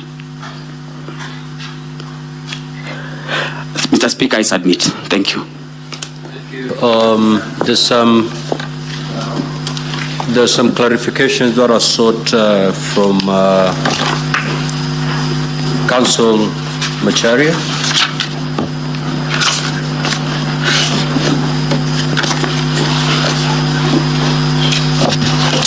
Honorable Speaker and honorable members, Honorable Poni Khalwale asked a question from the law. Indeed, there's a hierarchy of laws. It's the Constitution, the laws, and subsidiary legislation. And I cannot purport to be teaching lawmakers how this is done. 5 minutes. Yes, and so I say this with tremendous respect. The hierarchy of laws, the infrastructure of laws, is that there are provisions left in the Constitution as self-executing. The Constitution then delegates to Senate and the National Assembly the power to make laws to execute certain of its provisions. And to that extent, that statute carries constitutional authority because it is made pursuant to a constitutional provision. And that would be the case with the Political Parties Act. At Article 91 and Article 92, the Constitution prescribes what political parties and the regulation of political parties and coalitions must contain and must do. If a statute is unconstitutional, then the High Court, as it has done many times, then strikes down that statute as unconstitutional. The Political Parties Act, as currently framed, and the basis upon which these coalition agreements were drawn and registered, and a government formed on the basis of those agreements, have not been found to be unconstitutional. So we're not saying that any wrong was done. We're in fact saying everything was done in accordance with the Constitution and the law. That's number one. Number two, when His Excellency the Deputy President stands to make his response before you, amongst the things he'll be showing you in great detail with documentation and with videos is the lengths to which not only he, but his ultimate appointing authority, his boss, the President, and the entire government went to ensure that the development was spread across the country. And I think, as I demonstrated a few minutes ago here, the contracts themselves indicated that there would be need for flexibility to ensure that you are within the Constitution. That did not derogate from the requirement by the parties to implement and to obey and to ensure the contracts were implemented. So they were done constitutionally. And then finally, again, I think I keep emphasizing, they talked about government, they didn't talk about tribes, they didn't talk about regions, and they ensured that the constitutional requirements, as I think Senator Ediwiti had asked me, at Article 91 and 232 were complied with. Thank you very much. Counsel for the National Assembly. There is a clarification sought by Senator Kavindu. If you may proceed to clarify, then we close and move to the third witness.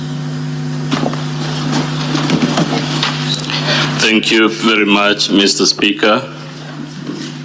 The first question was whether there is any law preventing the Deputy President from intervening when they see any failures in the National Intelligence Service.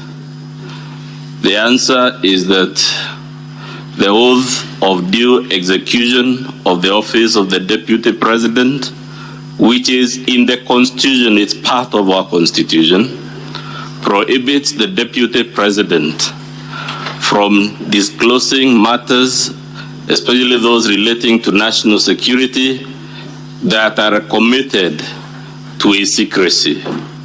And therefore, it was a violation of his oath of office it was a violation of the Constitution to discuss matters of that nature at a time in the circumstances prevailing in a press conference broadcast to the whole world. There is a constitutional forum to raise those issues. And indeed, the Deputy President, I want to believe very many other officers, even ordinary citizens can write to that National Security Council if they have genuine grievances about its operations or its personnel or its capabilities and performance. Mr. Speaker, when that oath of office, which is part of our Constitution, says matters committed to the secrecy of the Deputy President are not to be divulged, it is an acknowledgement by our Constitution that there are certain matters which by their very nature they are not to be broadcast. The Swahili say, usimwage mtama penye kuku wengi. Some things require discretion, they require you be tempered, and they require you know the forum and the occasion to do it. And therefore, it is no answer.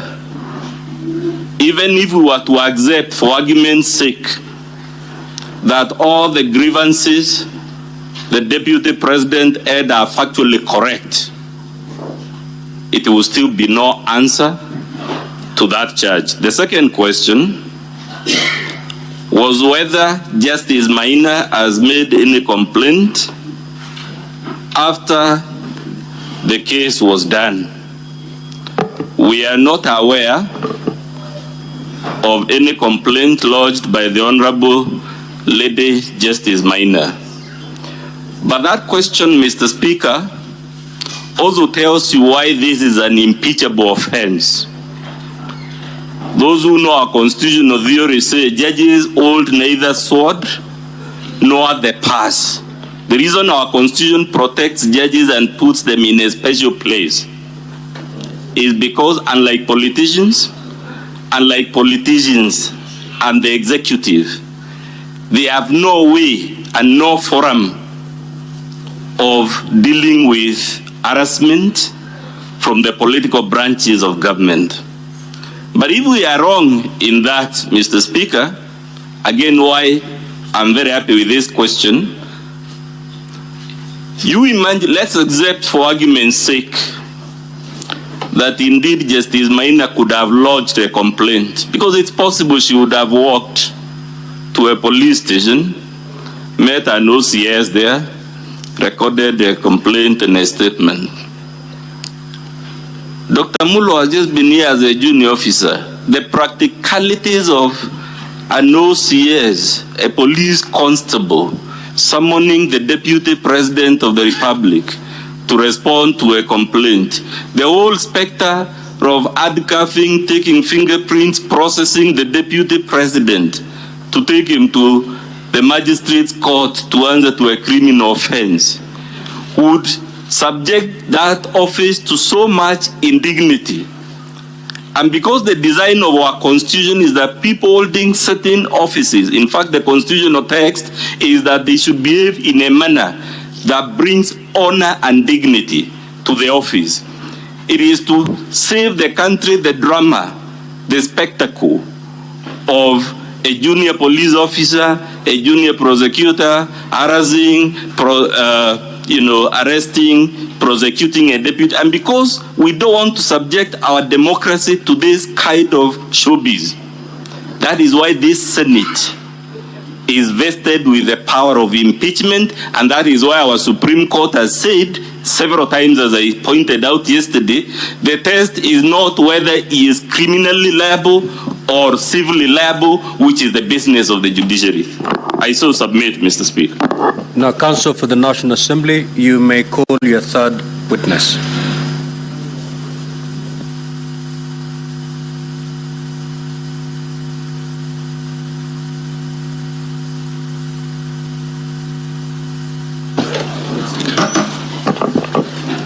Honorable Speaker, distinguished senators, my name is Moses Kipkogei. Our next witness is Abdi Mahmoud from the EACC is a former witness who was called pursuant to the summons issued by this House at the request of the National Assembly. I request the Sergeant at Arms to call him from room 4.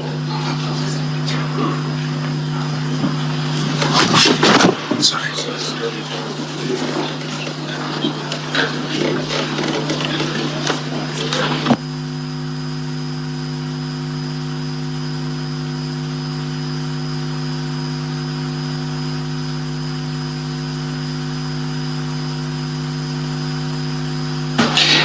Mr. Speaker, may I just raise a concern?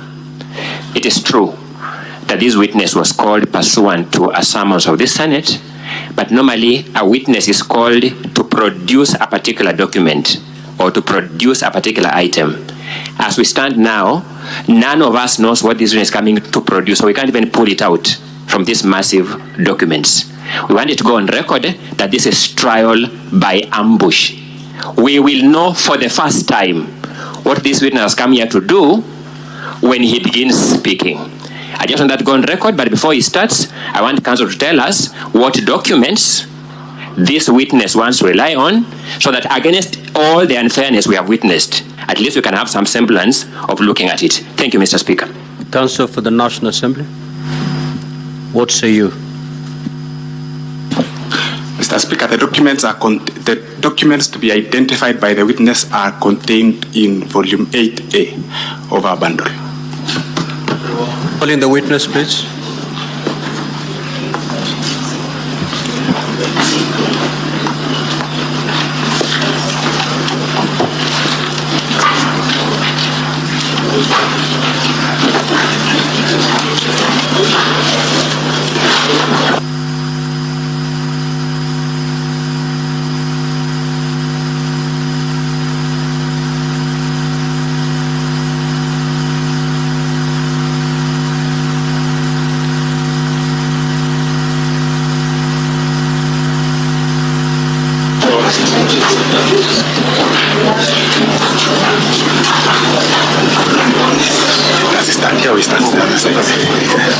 Just have the witness on this side. Okay.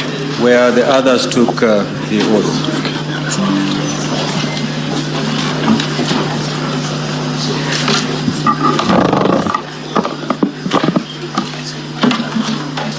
Now, just to remind Counsel for the National Assembly, you have 20 minutes to conclude on your case, and the Counsel for the Deputy President, you still have your 45 minutes intact for purposes of cross-examination. Let's proceed. Thank you, Mr. Speaker. I intend to use 15 minutes to take the witness in chief and reserve 5 minutes for any re-exam.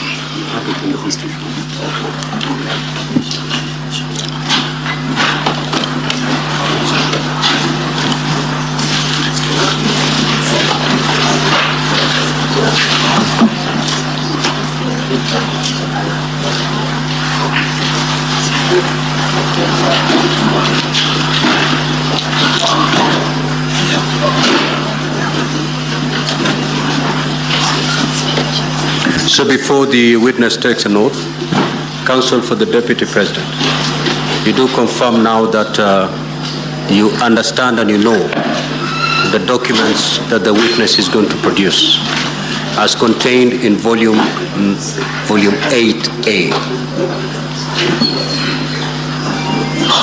And these are the documents, I believe, in respect to which I made a ruling yesterday, to have them admitted.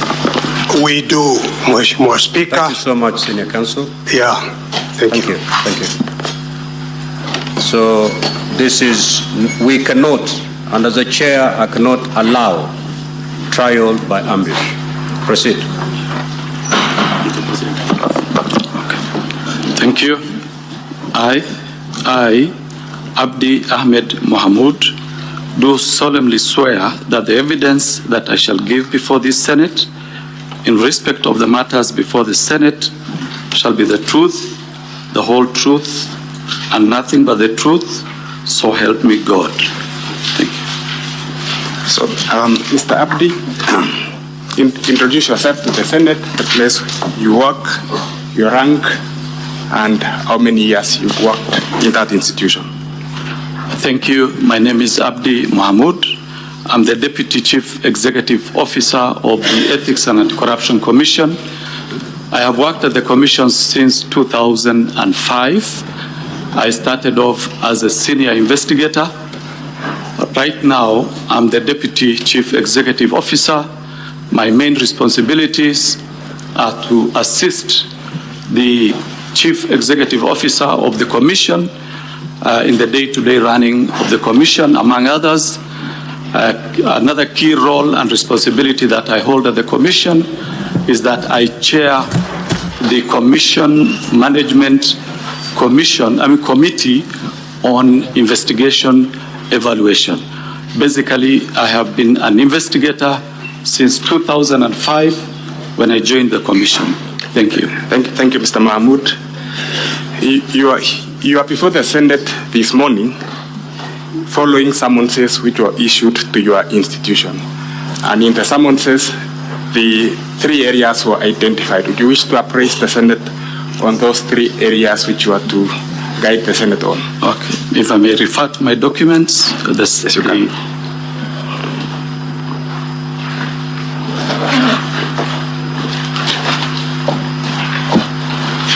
Thank you. So there are 3 areas that I was requested to comment on. The first one is an investigation that the Commission conducted on a procurement on the supply of long-lasting insecticide nets at the Kenya Medical Supplies Agency, KEMSA. The second issue that I was to comment on is the declaration of gifts and donations received by His Excellency Rigathi Gachagua, the Deputy President, during his tenure of the office to date, pursuant to Section 14(5) of the Leadership and Integrity Act. The third issue that I was to comment on is a declaration of conflict of interest made to the Ethics and Anti-Corruption Commission by His Excellency Rigathi Gachagua, the Deputy President of the Republic of Kenya, to date. So we'll go to the first question, or the first issue, which you are asked to address yourself to. And I wish to refer the witness, Honorable Speaker, to our bundle 8 of our documents.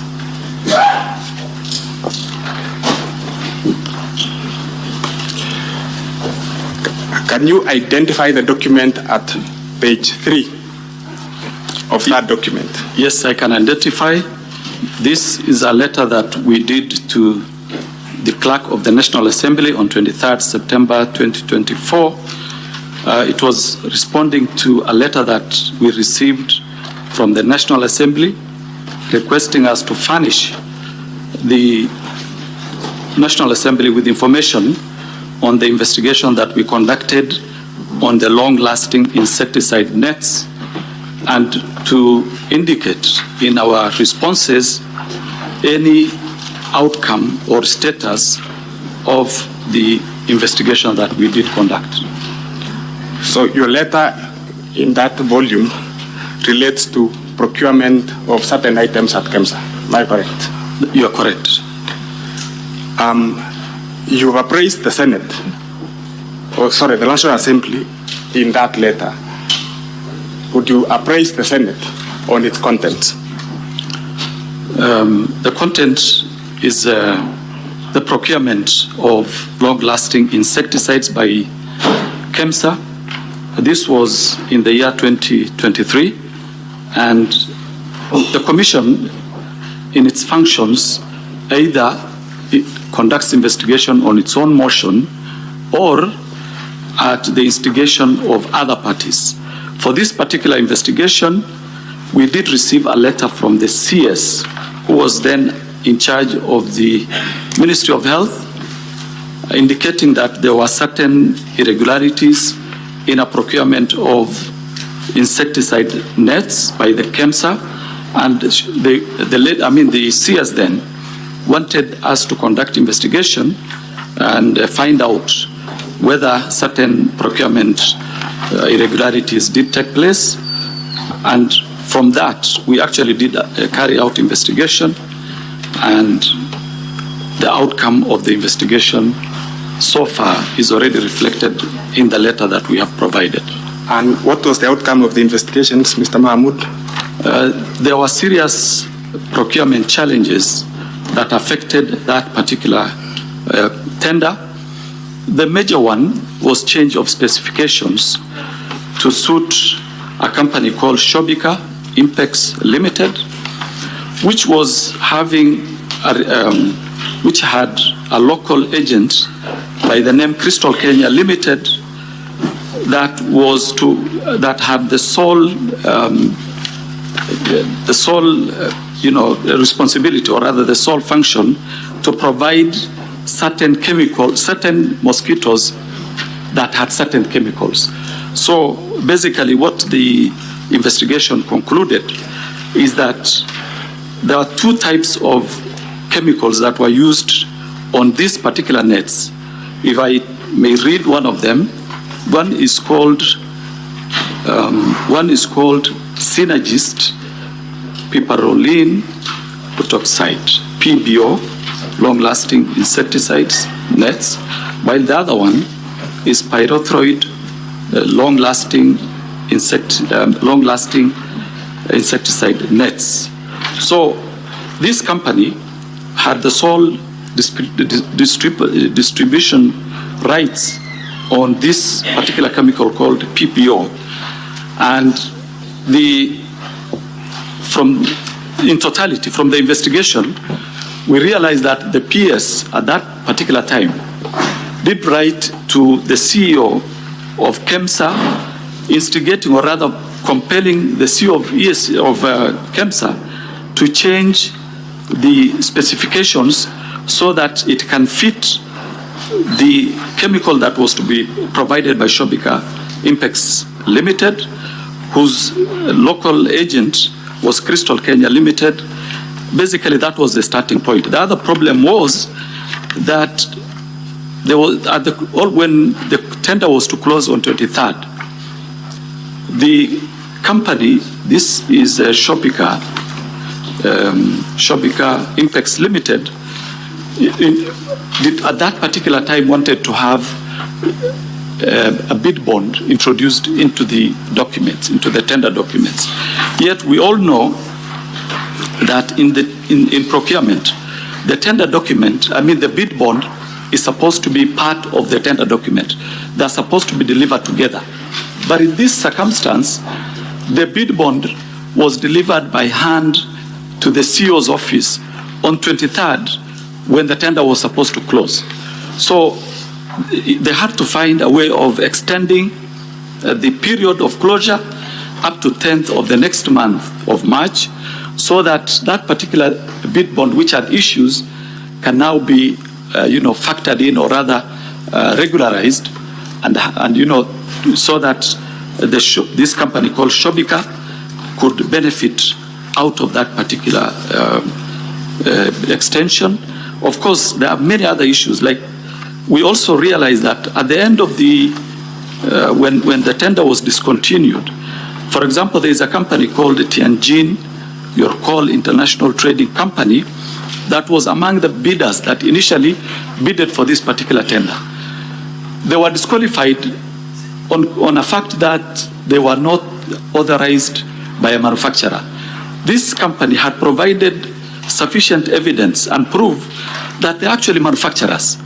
So a company that is a manufacturer was disqualified on the ground that they did not provide authorization from a manufacturer, yet they are actually manufacturers. So those are some of the challenges that the tender had. And at the end of it all, what became of this tender? At the end of what happened is, after the technical committee of the KEMSA did recommend Shobika to be awarded the tender, because this tender was actually was being financed by Global Fund.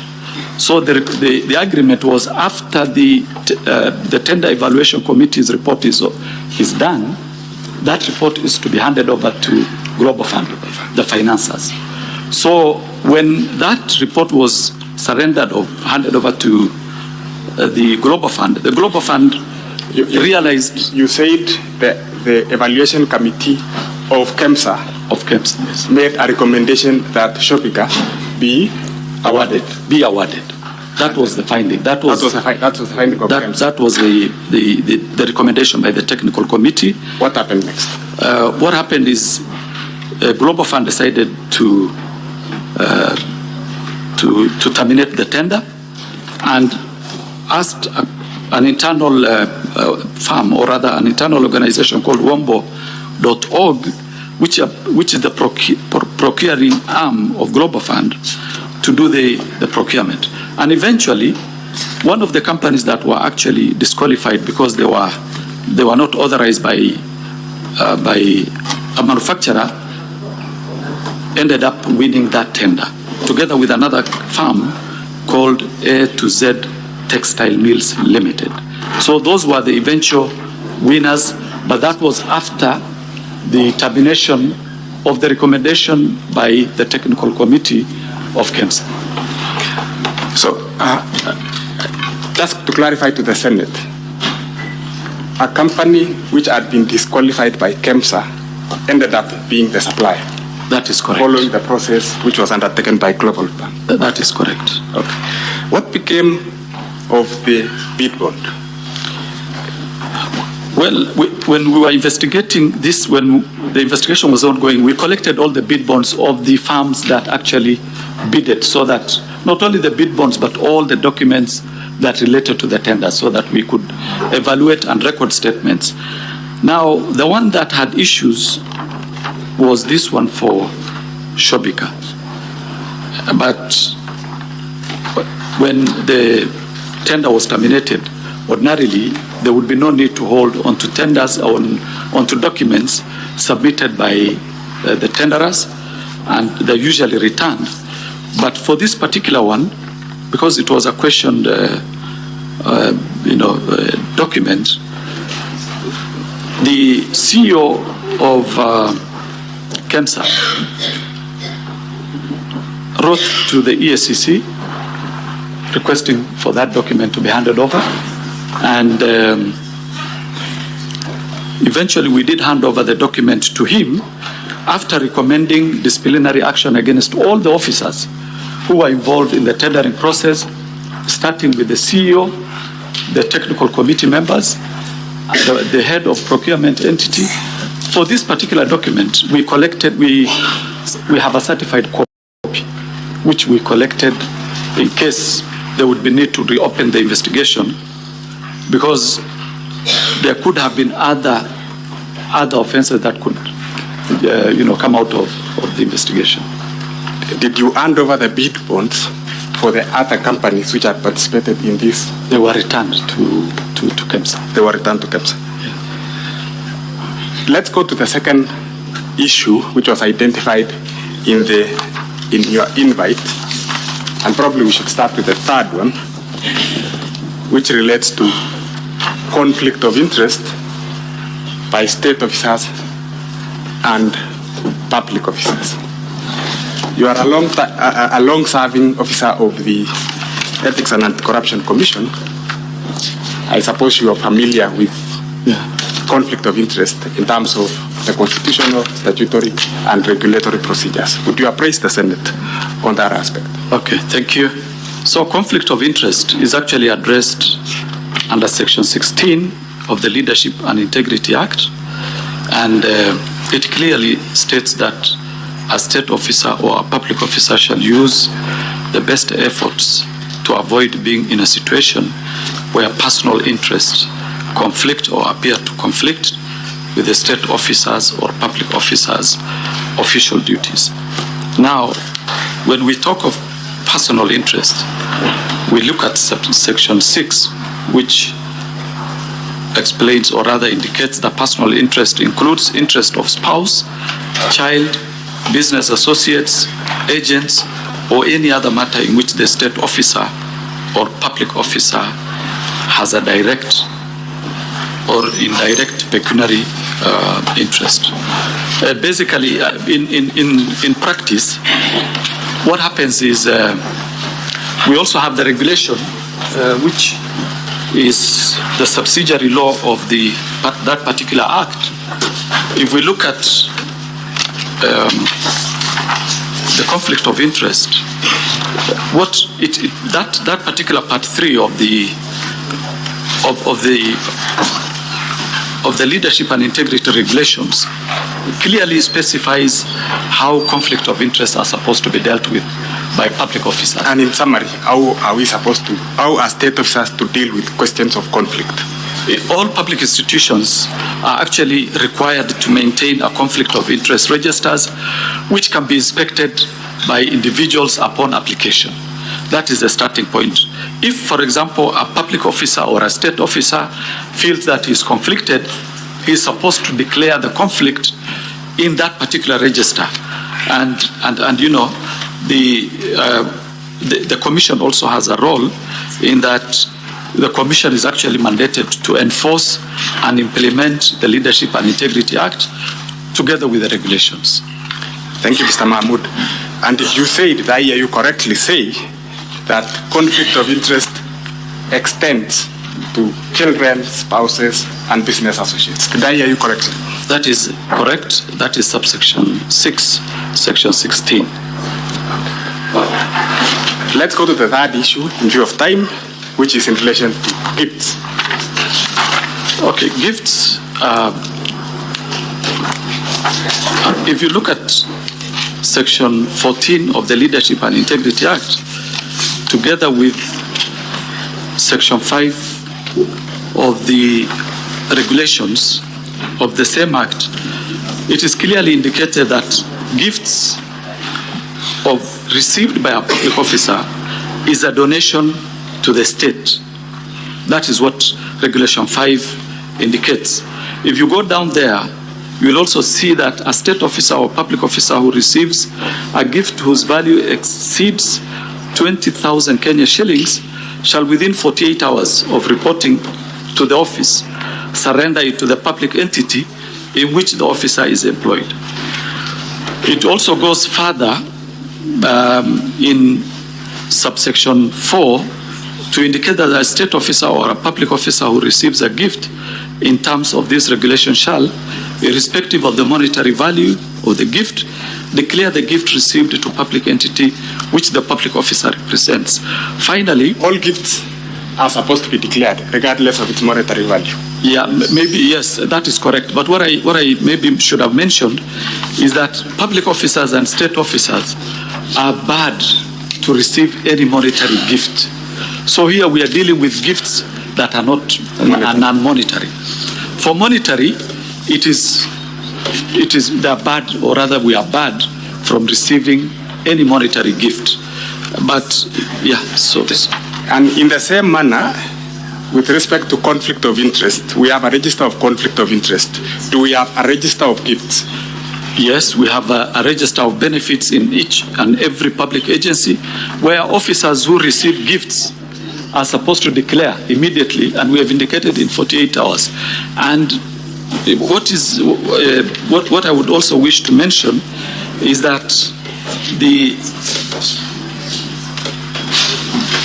what is the role of the Commission in relation to gifts? Okay.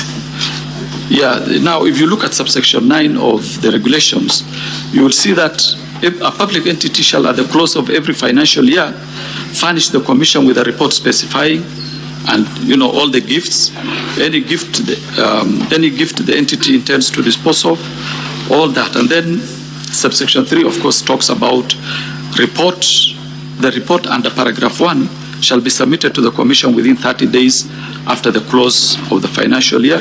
So just so that we can close on that, every financial year the Commission is supposed to receive the registers of gifts from all state entities. That is correct. For your record. Yeah. Have you received the register of gifts from the Office of the Deputy President? Not to my knowledge. Not to your knowledge. That will be all, Mr. Speaker. Counsel for the Deputy President, you may now proceed to cross-examine the witness. Thank you very kindly, Mr. Speaker, sir. I'll be very brief with you. You did receive the summons this morning, yes? I received the summons yesterday afternoon. And you had come and testify in respect to what aspect in the motion of impeachment? There were 3 items which I listed. Kindly grab your notice of impeachment, the motion. The motion? Yeah, the motion of impeachment at volume 1 of the National Assembly. If you insist.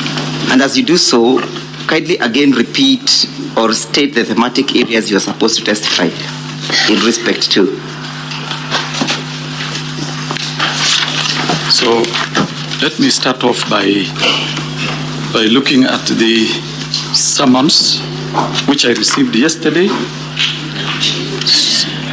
So the first one, the investigation of the Ethics and Anti-Corruption Commission of tender. The number is given there. Thank you. Now let's go to that particular tender. What is the grievance in the notice of motion respect to that tender? What is the mover of the motion aggrieved with? Which page? In respect to the tender you're testifying. Which page? What is the mover of the motion aggrieved with in respect to this tender of KEMSA? It's a simple question. You don't need to refer. But I need to refer to the document, isn't it? So that I can read the exact... Okay, you can be led by your counsel. Yeah. You know the motion better than the witness who's been brought to based on a particular aspect. You can just take him there so that we save on time.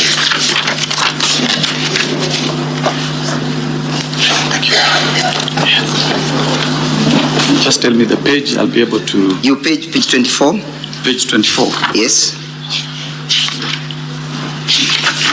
Page 24.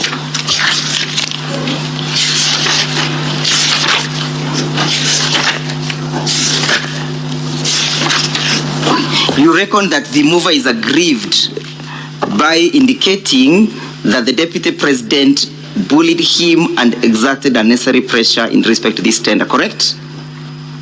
As per the document, yes. That is the position, correct? That is what is captured here, but that is not part of my evidence. That is not part of your evidence. Yeah. Does your evidence relate to the notice of motion, to the notice of impeachment before this assembly? It does, but is there a complaint in the notice of impeachment that relates to conflict of interest that you know of? And so what I would really request you, let us deal with my evidence. Yes, don't take me to the evidence. We are dealing with it. Is there a complaint that relates to conflict of interest in the notice of motion? If yes, kindly point it out for the assembly to note. No, I wouldn't know because I haven't gone through the whole... You have not gone through the motion. The whole motion I haven't. Is there a complaint that relates to gifts and how gifts must be dealt with? I want to... you know or you do not know, Mr. Witness? I do not know. You do not know? Yes. Now, in respect to this tender, are you aware that this Senate sat and conducted an independent investigation in that respect? I'm not even aware. Are you aware? I'm only aware of the investigation EACC conducted. Yeah. So in respect to this motion that is before the assembly, what investigation did you conduct that relates to the gift in this assembly? I was requested to talk about... We are talking about the notice of impeachment before the assembly, Mr. Witness. I'm referring to the summons that I was given by this house. And your summons must relate to the proceedings, correct? I'm not the originator of the summons. How would I know how it relates? I will confine myself to the summons. And there are 3 issues I was to address. One of them is gifts. How many companies bidded in that particular process? I think there were about 17. There were about 17? Yes. Did all the bids pass? Pass in terms of award? Yes. Finally, the award was given to 2 companies. Yes. Which companies were they? Let me get the names.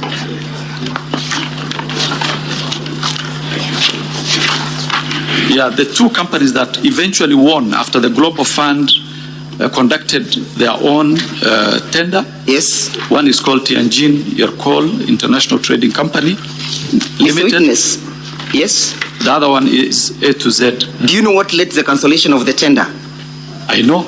Yes, what led to the cancellation of the tender? It was direct favorism to Shobika. It was direct favorism to Shobika. And you know... Please get hold of the volume 3 of the documents by the Deputy President. Sorry? You get hold of volume 3. Council, you may assist me. Volume 3 of our bundle of documents. And as soon as you get it, you go to page 221.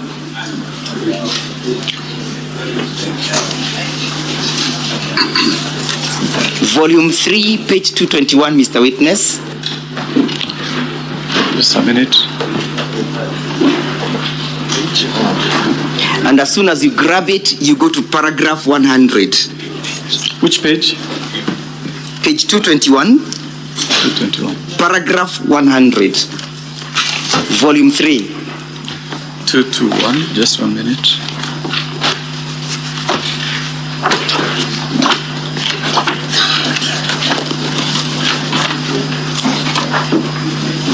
Let me assist you with my bundle because we want to save time.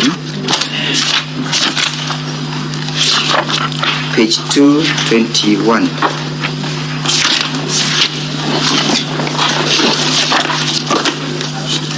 Which paragraph? Paragraph 100. Paragraph 100. Yes, I'm there. Yes, paragraph 100. I'm there. Yes, can you read what the report indicates? In its report, dated 25th April 2023, Global Fund noted that KEMSA had failed to apply the evaluation criteria consistently to all bidders and that none of the bidders met the minimum requirements. So what is indicated that none of the bidders met the minimum requirement, yes. Let's go to page 221, 222. Now, 22. At paragraph 106. 222. And again, read it loudly. Notwithstanding KEMSA's reservations, in a letter dated 4th May 2023, the Acting Director of Procurement recommended termination of the process. The CEO approved, and on 5th May 2023, the termination was communicated. What was terminated? The process. The process of bidding, correct? Yes. Why was it terminated? Now, paragraph 100, Mr. Witness, no, paragraph Counsel, 100. Counsel, look. You know, I am cross-examining you. I will only deal with my evidence. I will not deal with the evidence of other institutions. The Senate is an independent institution. The EACC that we know conducted its own investigation. Please ask me questions related to the investigation. Now, after making your statement, please read the reason why the termination was actuated at paragraph 100. If you want me just to read for the sake of it, but I'm not owning this evidence. I'm only owning the evidence by EACC. I didn't ask you to own it. Witness, the counsel is asking you to read a certain paragraph. Okay. Just read it. Guided. Yes? Which paragraph? I have asked you to read paragraph 106, correct? Yes. About the terminations, correct? Yes. And I've asked you to state for the Assembly the reasons why the terminations is being recommended, correct? Yes. And I've told you that answer, you'll find it at page 221, paragraph 100, correct? Correct. And that the bidding was terminated because the bids failed to meet the minimal requirements, correct? Correct. And therefore, the cancellation was not as a result of your alleged favorism, correct? That is not my evidence. My evidence is... Yes, I know. It was clear favorism. Clear favorism. Yeah. Look at paragraph 226. Page 226. 226. I'm there. Yes. Look at paragraph 136. I'm there. Yeah. Read paragraph 136. In late April 2023, he learned from the Global Fund. Who is this learning from Global Funds? Oh, you just took me there. Yeah, look at paragraph 225 so that you can get to know who is learning. 235 or 2? Yeah, 225. 225. That is the evidence by one Dr. Andrew Mulwa, acting CEO, KEMSA, correct? Now, 225, 125 review. 225. 220. Up here. Which paragraph? Up here. Yeah, submissions by Dr. Andrew Mulwa, yes, CEO. So what is he saying now at paragraph 136? 136. In April 2023, he learned from Global Fund pre-award review report that the long-lasting insecticide nets tender was to be cancelled on account of inconsistencies in the bid evaluation. Yes? Yes. So why was it cancelled? The issue would be who caused the bid. No, it's not who caused. We are looking at the report. What does it indicate at that paragraph, the issues of the cancellation? Paragraph 136? Yes. On account of inconsistencies. It speaks to the fact that the bid or the tender was cancelled, correct? It does, yes. And it speaks to the reason that it was cancelled on the basis or on the reason of inconsistency, correct? Correct.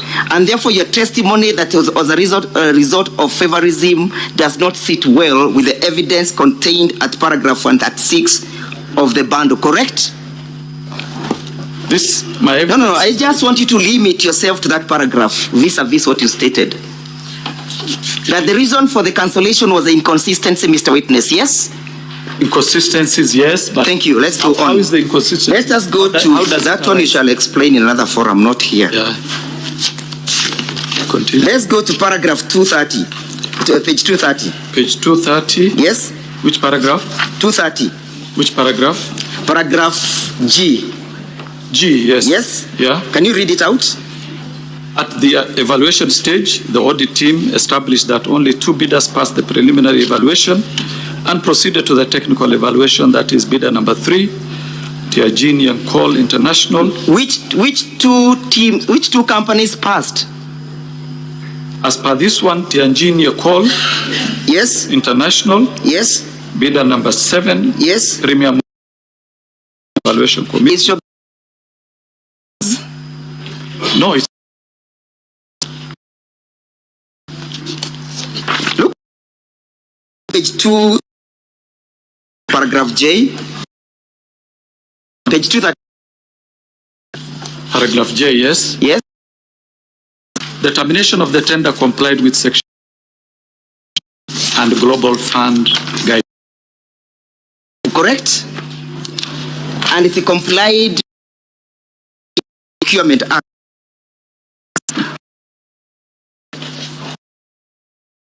Let us look at page 246. 246. Yes, to page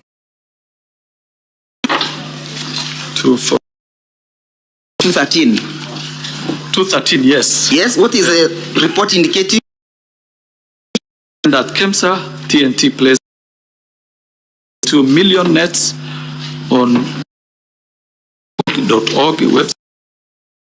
Was subsequently done in line provided by the Ministry. Eventually procured, correct or not correct? They were. It took the interventions of global. Correct? Correct. And that look at. Yes. Selection of the Global Fund team and the immediate former PS and professional standard and ongoing PM Ministry of noted that this played a role in the final decision by global processes, correct? Correct. With the Deputy President? Just read? The Deputy President. Let us now finally your issues at page 271. Page. Yes, and read loudly paragraph 24 and 25. 271. Paragraph 24 and 25. The committee, that is 24, the committee, following the termination of the tender while there was no Just read it loudly. The committee observed that following the termination of the tender, while there was no apparent loss of lost USD 589 for approximately 70 million in procurement fees. The report from the Senate indicates there was no loss of public funds, correct? Let me read this paragraph again so that we are together.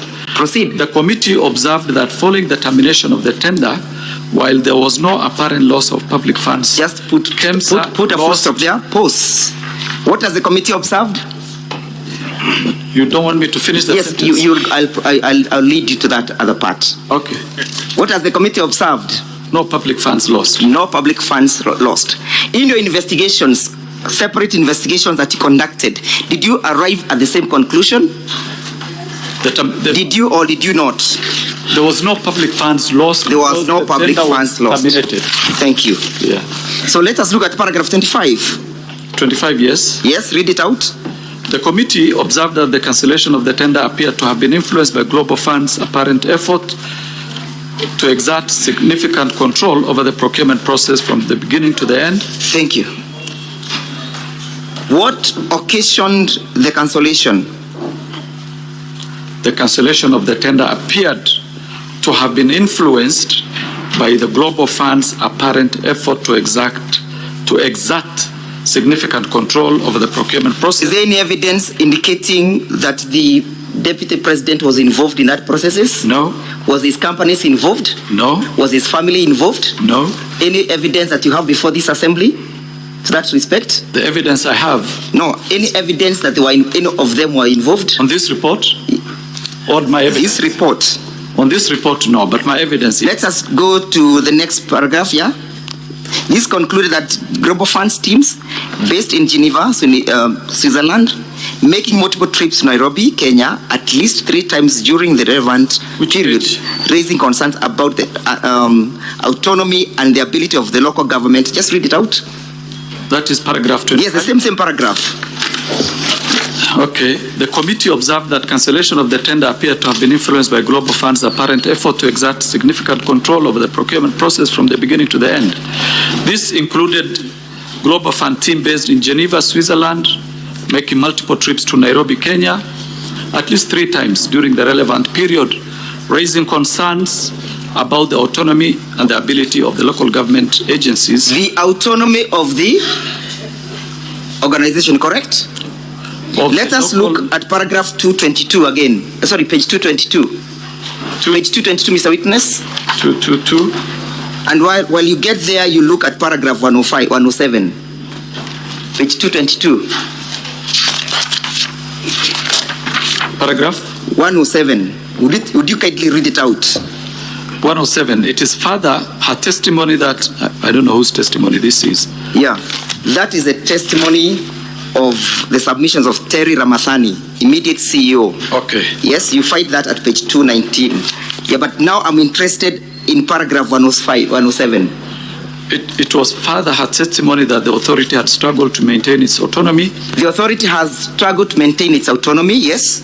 Owing to the undue influence. Owing to undue interference. Interference by the cabinet secretary. From the cabinet secretary for health, yes. Post. Who was the cabinet secretary for health at the time in issue? Oh, we can check that one. Yeah, who was? This regime has only had two cabinet secretaries.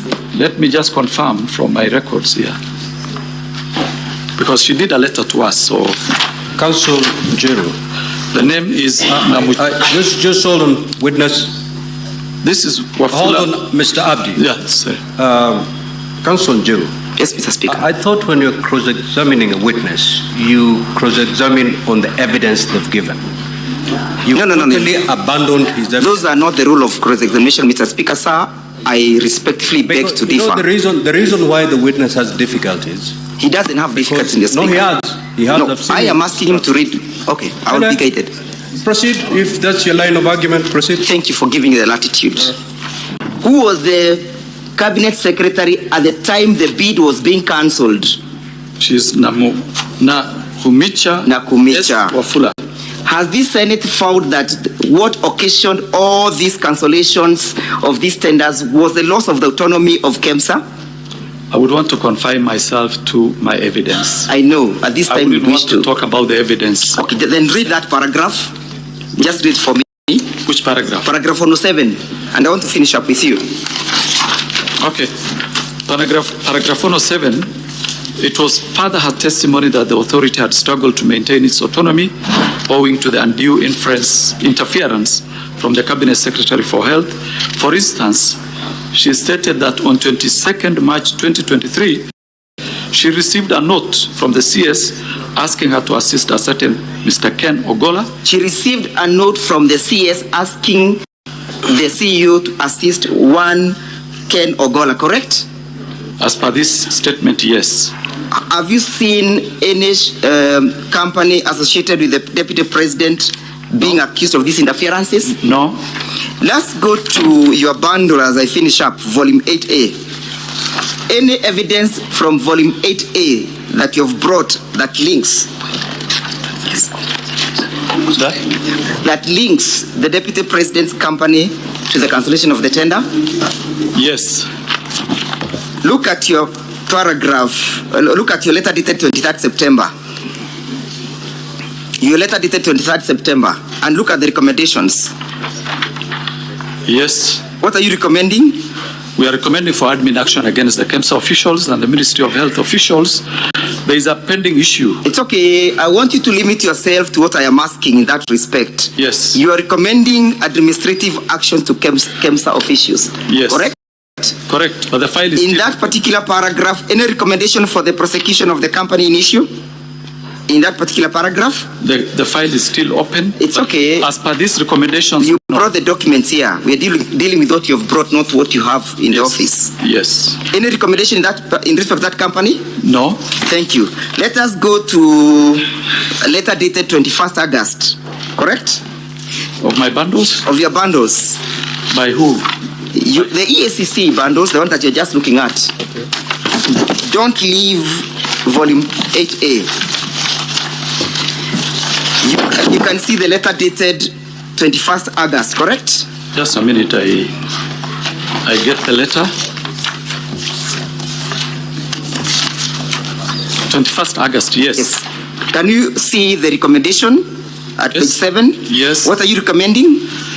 We are recommending for the investigation established that the Chief Executive Officer at KEMSA, Terry Ramadhani, failed to ensure compliance with the procurement processes and the law, contrary to Section 44 of the PPDA Act. That Ramadhani was in breach of the law, correct? Correct. A person who is in breach of the law, what happens to him or her? There are many ways of dealing with that. We can charge. The law sanctions that act, correct? Exactly. Do you know what sanction was given to Terry? I wouldn't know, but Do you know that she is now currently the ambassador to New Delhi? That was not our expectation. We expected administrative action taken against the lady. So, did any person, either the Chief Executive Officer, report to you that he has received any intimidation, harassment, bullying from the office of the Deputy President? No. Yeah? No. Did you receive any complaint? Not to EACC. Did you receive any complaint? No. Thank you. Now, Mr. Witness, finally, where do you place your evidence in these proceedings? In this. Where do you place your evidence in these proceedings? In these proceedings, I place my evidence on the conflict of interest bit. Conflict of interest. Which I said, personal interest. It's okay that you say it, and I understand the law. Allow me to finish, please. So show me in the notice of motion, I put it to you, that in the notice of motion, there is no charge as against the Deputy President for conflict of interest. Does that surprise you, that there is no such a charge? It doesn't. Thank you. No further questions. Counsel for the National Assembly, you may re-examine the witness. Now, Mr. Witness, only one more question. Between your statement that you have made and the Senate's report, which one do you want us to rely on? Which one? There are only two options. It's either your report or the report by the Senate. Don't give me an explanation. I can stand by my report. So we disregard the report by the Senate, correct? I didn't tell you that. I didn't say that. We disregard the reports by the Senate. Is that the contempt that you have for this House? I can only stand by my evidence, which I can prove in any forum. Has that report by the Senate indicated any investigations on the ground of favorism, conflict of interest, and gifts? No, I haven't gone through the report, so I wouldn't want to comment. Thank you. Are you done? Yes, Mr. Speaker, sir, but you're addressing me. Are you done? Yes, I am done. Take your seat. I'm also obliged.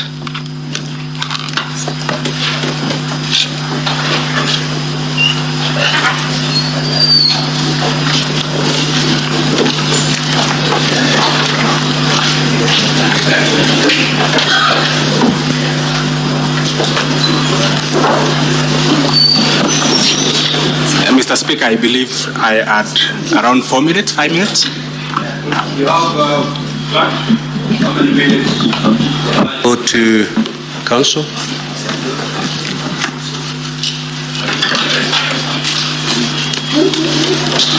Now, I'm afraid, council, your time is up.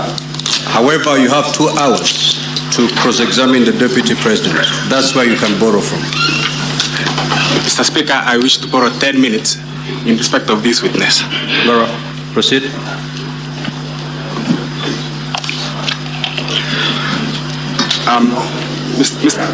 Mr. Mahmoud, do you still have the bundle of volume 3? Yes. Do you still have volume 3 from the... It's a bigger volume than that. Yeah? It's a bigger volume. Oh.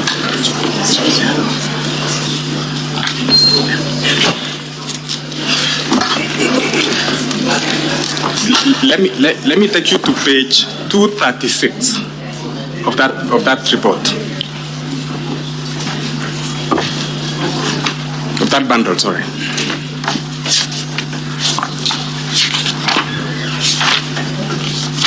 $236. 236. Yes, I'm there. You're there? Yes. Go to paragraph 188 and inform the Senate. I'm there. What the Senate stated in that report, in that paragraph. So 188, at the financial evaluation, the evaluation committee, the following bidders, the evaluation committee, I think there's a word missing. The following bidders for award. Item 001, that is mosquito nets treated, rectangular polythene. Number 1 is Shobika Impex Private Limited. So bidder number 2, Shobika Impex Private Limited, was recommended for award at a price of USD 9 million. Correct. So there was indeed a recommendation by the evaluation committee for an award to Shobika Impex. Correct. And it is contained in the report of the Senate. Correct. Confirm also that what you've been taken through by my learned friend are the various testimonies of the witnesses who appeared before the Senate. And those testimonies ran from page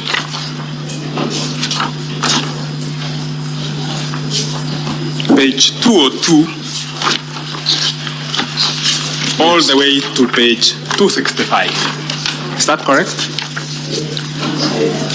202, yes. That's correct.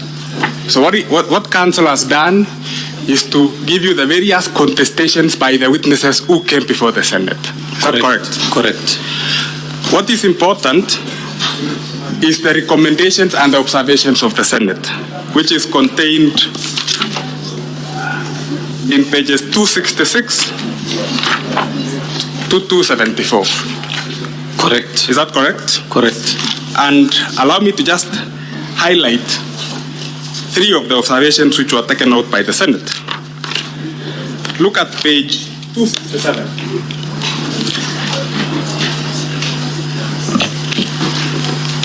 267. Page 267. Under the rubric. Yes. Which in regards to the tender specifications. Which paragraph? Page 267, title B. Title B, in regard to the tender specifications. The Senate picked out the tender specifications as an issue, which emerged, correct? Correct. Go to page 268. I'm there. They also picked out the issue of extension of the tender. Yes. And in particular, read to the Senate, paragraph 16(1). Paragraph 16(1). The sequence of events leading to the extension appeared solicited and mischievous as evidenced by the following. The Senate is saying that the extension appeared solicited and mischievous, and they then go ahead to give reasons. Yes. 6 reasons, actually. Sure. Isolated. Yes. And then they also pick out under D the manner in which KEMSA evaluated the tender. Is that correct? Correct. So this report of the Senate rhymes with your observations in all material respects. Is that not so? Correct. At paragraph E, the Senate then discusses the process which led to cancellation. It's titled cancellation of the tender. Is that correct? Correct. And they say that though there was no loss of funds, KEMSA lost 70 million shillings. Yes. In procurement fees. Yeah, paragraph 24. Yes. So in no material respect, this report rhymes with the report of the EACC. That is correct. And there is no reason for you to disown it. You've also been told that conflict of interest is not an issue which has been raised by the mover of the motion. Correct. To the best of your knowledge, does the Ethics and Anti-Corruption Act, Anti-Corruption and Economic Crimes Act, have a clause on conflict of interest and makes it an offense? Yeah, it does. The Leadership and Integrity Act also does. Yeah. I will identify to the Senate during my submissions the relevant section which is contained in the motion. Thank you, Mr. Mahmood. And we wish to close with this witness, Mr. Speaker, sir. Thank you. We will now move to allow honorable senators to ask questions or seek clarifications. Starting with the senator for Nairobi City County.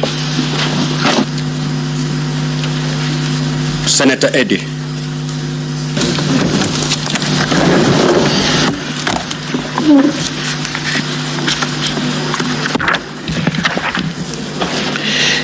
Mr. Speaker, I've got 2 quick clarification questions. One from the witness, and then one from the counsel who cross-examined the witness. Mr. Abdi, you have indicated to this Senate that eventually, of all the 17 companies that did bid for this tender, all of them eventually got all their bid bonds and documents back. However, the witness that appeared before us, called Mr. Mulwa, indicated that on the 11th of July 2023, he received a phone call from the Deputy President to be able to come and collect the bid bond for Shobika, specifically from EACC. I want to know, when did the other 16 companies get their bid bonds from EACC? Did they get it at the same date that the former witness indicated that he waited for 5 hours from EACC, or did they get them from EACC at a variable date?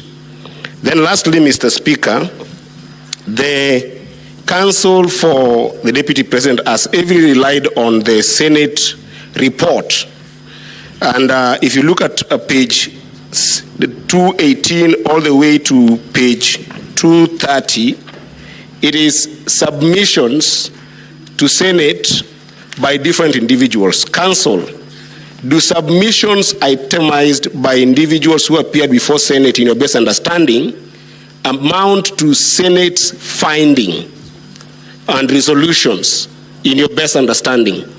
And what do you make of page 275 of Senate recommendations and not findings? Because you did indicate to this House that those were Senate findings. Are they findings or are they submissions of individuals to the Senate of Kenya? Thank you, Mr. Speaker. Senator Mungatana.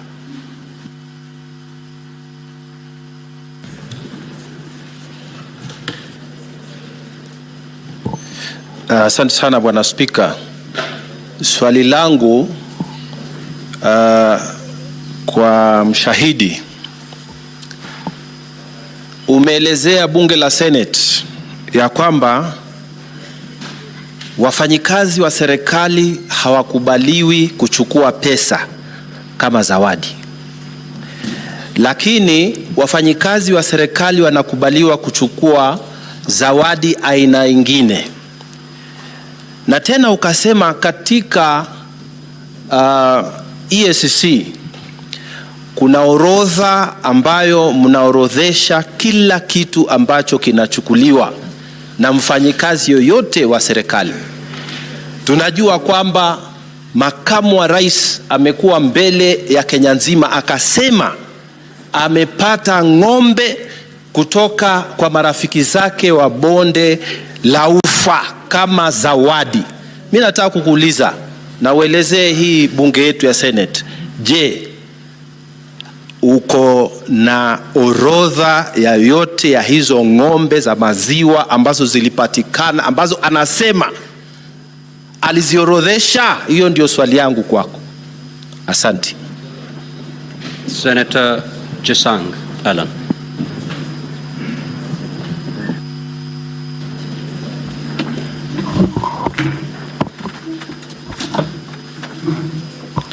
Thank you, Mr. Speaker.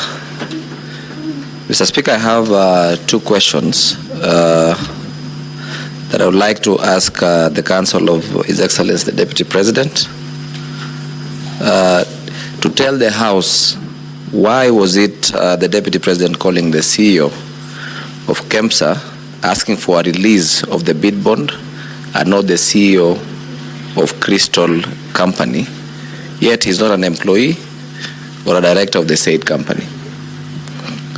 Number two, Mr. Speaker,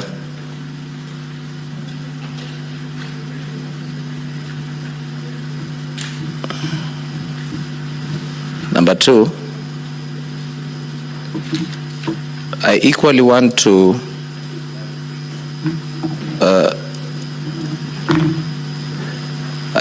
ask the Council of the Deputy President to enlighten me and prove to this House that on how the call by the Deputy President to the CEO of KEMSA pertaining a bid bond that was in process of a contract, not a conflict of interest. And lastly, Mr. Speaker, I'd also like to ask the Council if the Deputy President knows that he's not a regional leader, but a national leader. Thank you, Mr. Speaker. Senator Fatuma Dulo.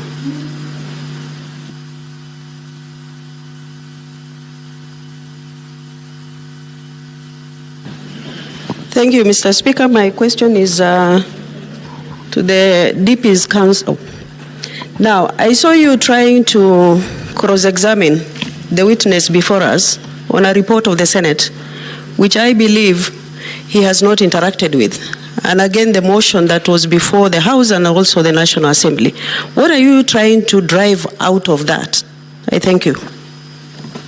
Senator Joyce Korir.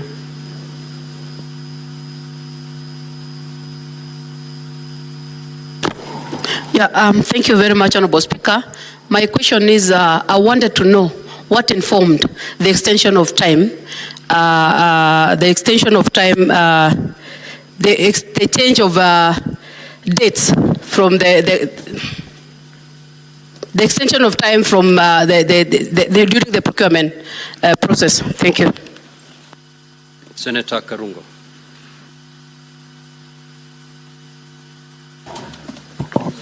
Thank you very much, Mr. Speaker. My question to Mr. Abdi. You receive a letter from the Health Ministry on 11th May 2023. Then in your wisdom, you replied 16 months later, when the CS has even left the office. My question, and that is 5 months after the Senate looks into the issue and comes with a report. Are you part of the conspiracy? Don't answer me, answer your children. Senator Sigei.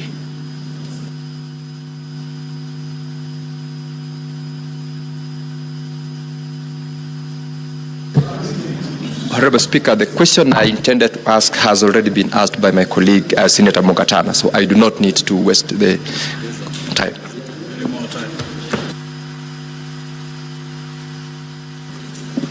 Senator Kibwana.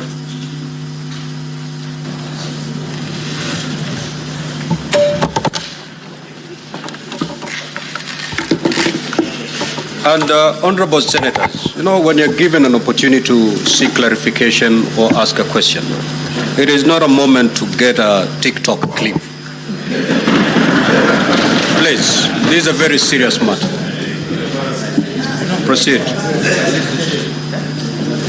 Let us not embarrass this House. Proceed, Senator Hamida. Thank you, Mr. Speaker. Mr. Speaker, to Mr. Abdi, I just wanted a clarification whether EACC, when EACC conducts their investigation, are they guided by other investigations? Because through the cross-examination, I think it was vis-a-vis the Parliament investigation. So I think these are two different investigations. So I wanted that clarification, whether you are guided by Parliament, because the Parliament are not experts. That's why we always bring in or loop in EACC to assist us with the investigation. Number two, would you call it a bribe if a gift is not declared, or gifts in a public office? Would you call it a bribe? Just the last one to the council. How do you cross-examine what someone came and said, but not exactly specific findings of the Senate? Because I found it a bit contradicting. Because the resolutions of the Senate is based on committees' observation and recommendations, but not investigations. Thank you. Senator Kathuri.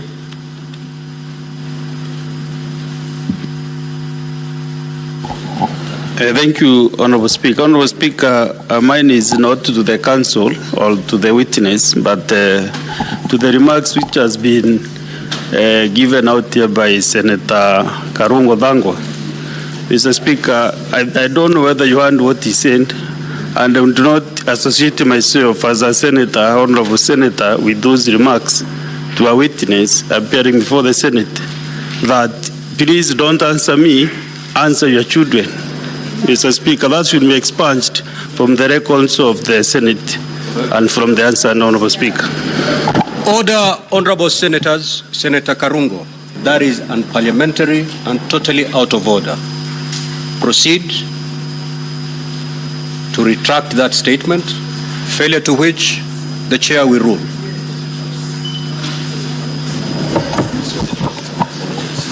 Mr. Speaker, as I withdraw, this session is viewed by everybody. At home, our children too. Mr. Senator Speaker. Karungo, I never gave you an opportunity to make a speech. Retract or you allow me to make a ruling. Okay, Mr. Speaker, I retract Take your seat. I withdraw, and please answer me. Take your seat, Senator Karungo, please. Senator Keroche Tabitha.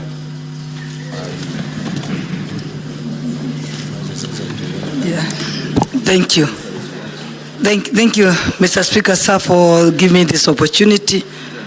And as a mother, I think I've also felt I'm hurt with Senator Karungo.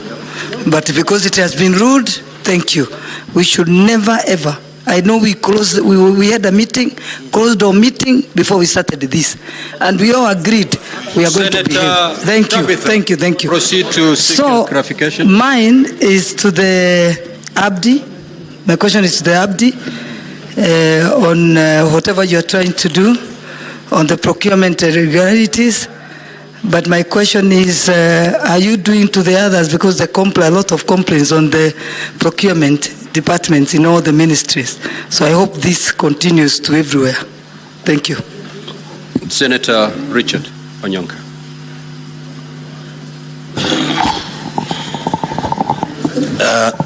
Thank you, Mr. Speaker. I wanted to ask Mr. Abdi this question. In your observation, maybe in just a paragraph, what do you interpret happened about this tender from its inception, in terms of the procurement, in terms of the management of the exercise and the conclusion, as an officer whose responsibility is actually to investigate if there was any breakage of the law and if necessary make recommendation to the DPP. What conclusion did you reach when you are analyzing this matter? Thank you, Mr. Speaker. Senator Karen Nyamu.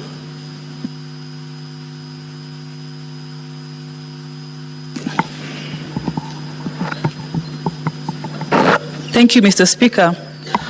Dr. Mulwa, before this House, implicated the Deputy President in a scandal of the 3.7 billion KEMSAR deal. In your own investigation, can you corroborate what Dr. Mulwa has claimed before this House? Thank you.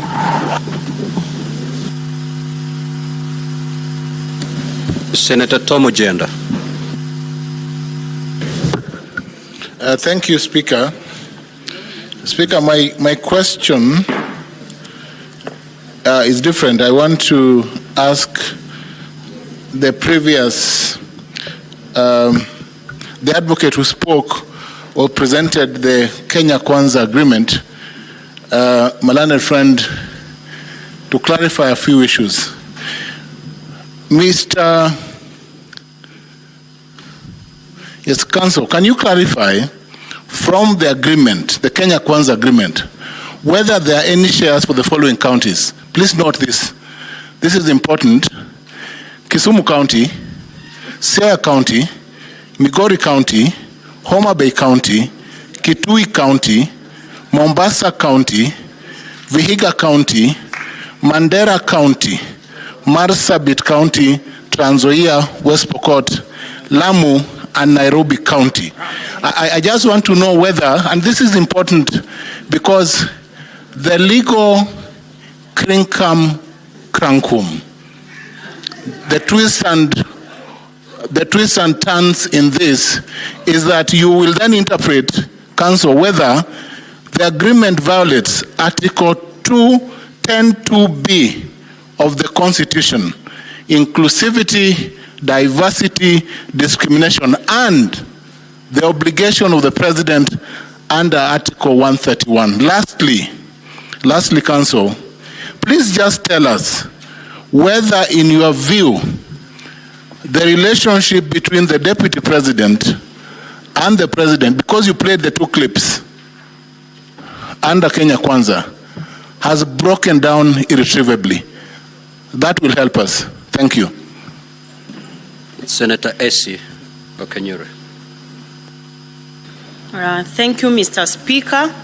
I would wish to seek more information from Mr. Abdi on was it in order for the bid bond document to be released while there was an ongoing investigation, and secondly, did EACC clear Madam Terry Ramadhan as the ambassador? Thank you. Senator Enoch Wambua. Thank you, Mr. Speaker. Mr. Speaker, a few things to clarify from EACC. One, did you find it necessary to record a statement from Crystal and Shobika in that probe? Because they had been mentioned. Were they entities of interest in the investigation? Secondly, has Shobika ever done any business with KEMSA or with Global Fund before the case on record? In your own investigations, did you find that? In your letter, I see you have recommended administrative action against the CEO, the acting director of procurement, and 2 procurement officers. I see no recommendation of any action, not necessarily by KEMSA, against Crystal or against Shobika. And I think that's in line with your own recommendation that in this case on record, there was no public funds lost, and eventually the bid was returned. So in your own investigation, what is at issue here? I thank you. Senator Mofaya. I don't know whether this, Honorable Speaker, I want to know from the witness from the EACC. I've listened to his evidence, and I would want to know, on behalf of the whole House, whether the contract for mosquito nets, which was drawn out of interference, because I have captured those confessions from him. So my question is, Honorable Speaker, can he connect the company associated with the DP with the withdrawal of that contract? Number 2, Honorable Speaker, I have also listened to Mr. Morwa, Dr. Morwa. One would want to know, is it normal for ordinary CEO to come and camp in your office for 5 hours? Senator Muma. Thank you, Honorable Speaker. My question to the witness is that we've been told by Dr. Mulwa that the people of Kenya lost money, they lost time, they lost the number of nets they were going to get, and services to people. Now, does EACC end at just saying you recommend administrative action? Now, who takes responsibility for the loss of all of that the people of Kenya did? And what responsibility is taken in respect of tinkering with the procurement in order to give it to the wrong person for it to be found not to have been correct? Honorable Speaker, one more question to Council. Now that Professor Ojenda has asked, I want to take opportunity to ask Council Macharia. You referred to the Political Parties Act, Schedule 3, as the instrument with which you allege that the shareholding, in your view, that was being spoken about is contained in the coalition government of Kenya Kwanza. Can you give us the exact provisions of Schedule 3 of the Political Parties Act that says that shareholding can be done on development projects in Kenya? Senator Mugo. Senator Mugo. Thank you very much, Mr. Speaker. I have a question for the Excellency Deputy President's Counsel as to whether the Deputy President in his own conscience, realized that this shareholding narrative is really going negative, and what did he do about it? Or he just went all the way up to where things are now without he himself realizing that it is going the wrong way? Senator Jonyut. Thank you, Mr. Speaker. Very briefly, just want to ask the witness, Mr. Abdi. He has stated that as per the investigation, EACC, that the closing date was moved for this tender, particular tender, was moved from the 23rd of February 2023 to 10th of March in order for the process to favor Shobika, whose local agent was Christo. Can you clarify, Mr. Abdi, whether this extension of the tender period was due to the late delivery of bid bond, because you said that the tender was also attached to a bid bond that was late? Was the reason the late delivery of the bid bond, or the specifications of the long-lasting net from Synagist, Peronil, something like that, but side to Pyrodre? Exactly what was the reason? Was it late delivery of bid bond or the specification? Number two, Mr. Abdi, you have indicated that the authority did not prefer any charges against the officers of KEMSA and the PS herself. Is that the right thing that EACC was supposed to do, or it should have preferred charges against these errant, in quotes, officers? And finally, why were the companies that were eventually given the tender or awarded the tender by Global FAD, why had they initially been disqualified by KEMSA? Thank you, Mr. Speaker. Senator Lelegwe. Thank you, Mr. Speaker, sir. I would like to seek clarifications from the Advocate of the National Assembly in reference to Ground 11, which pertains to gross misconduct bullying. You have alleged that that His Excellency the Deputy President exerted undue pressure on officials of Kenya Medical Supplies Agency in order to secure a tender for supply of mosquito nets to Crystal Limited, a company purportedly associated with him. Now, upon reviewing the documentation provided, I have noted that 17 companies submitted bids for this tender, yet it was ultimately not awarded to any of them. Given these findings, may I inquire from you whether it will be correct to assert that this particular ground lacks sufficient substantiation, considering that no award was made in respect to the tender in question? Thank you, Mr. Speaker. Senator Chimera.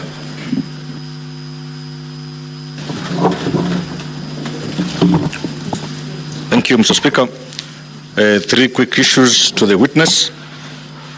I wish to refer the witness to page 17 of his own document. And I know he is a very serious investigator, Speaker. But the document on page 17, dated 16th July 2014, as tabled here, is so naked and so casual, and it's purportedly coming from the Pest Control and Products Board. There is no letterhead as to confirm the authenticity of this document, Mr. Speaker. I don't know how the witness intends to allow the Senate to authenticate this document. Secondly, Mr. Speaker, is on his allegation on the conflict of interest on the part of the DP insofar as this tender is concerned. Is it your contention that the mere fact Crystal Kenya Limited is the local agent of one of the bidders in this tender, then that will suffice to be conflict of interest enough on the part of the DP, because the owner of that company assigns to the DP? And lastly, Mr. Speaker, the witness has been cross-examined by my learned colleague, counsel for the DP, largely on contents of the Senate Standing Committee on Health report, as opposed to his own documents. Do you want it to go on record that you want to rely on that report as your evidence in chief, or should the Senate rely on your documents as tabled under volume 8A of your own documents? Thank you, Mr. Speaker. Senator Shakil Abdallah.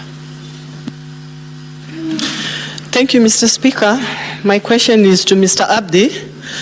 How many more charges against the deputy before the EACC apart from the KEMSA? Thank you. Senator Aaron Cheriot. Mr. Speaker, just a quick question to Abdi of EACC. This issue of the bid bond, Mr. Speaker, listening to the former acting CEO, there's something curious about it which I want Abdi to either confirm or help us understand. That there was something peculiar.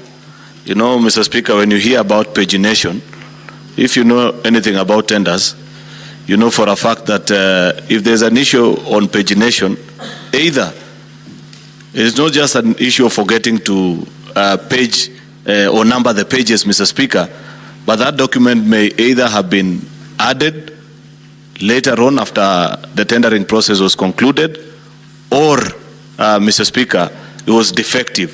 What was the real issue, according to their investigation, with regards to the bid bond that was submitted by this specific company? Secondly, Mr. Speaker, what in his assessment will he say is a reading of the donor community when you have such important programs interfered with, as such that the donor communities themselves end up cancelling such important programs, and what are they recommending? Finally, Mr. Speaker, is to Advocate Ndegwa Njiru.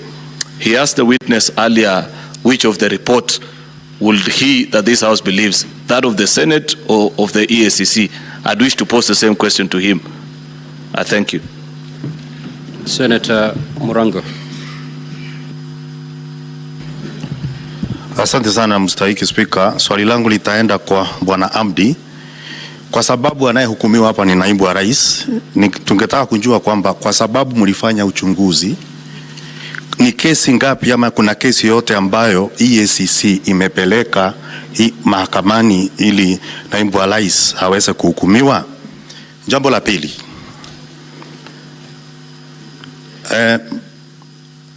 wakati kulikuwa naibu wa rais alikuwa anachunguzwa katika bunge la kitaifa, kuna ushahidi wote ambao wewe uliwasilisha katika bunge la kitaifa? Na kama hukuwasilisha, kwa nini umeamua kuwasilisha tu nyumba la seneti na sio bunge la kitaifa? Na ya mwisho, katika zabuni ambayo ilikuwa ni ya viandarua vya mbu ambayo naibu wa rais anasemekana alihusika nayo, tungetaka tujue ya kwamba kwa sababu ile zabuni ilikuwa imeghairiwa na KEMSA, na kwa hivyo dhamana ya zabuni ambayo ni bid bond kwa kimombo ilikuwa inafaa kurudishwa, tungetaka tujue kama hiyo dhamana ya zabuni ilirudishwa na iliitishwa, ingekuwa inasaidia naibu wa rais na nini, ama kungekuwa na manufaa gani ya kurudisha dhamana ya zabuni kama ulivyorudisha zingine 17? Hiyo ndio ningetaka kujua. Asante sana Mr. Speaker. Senator Mogene.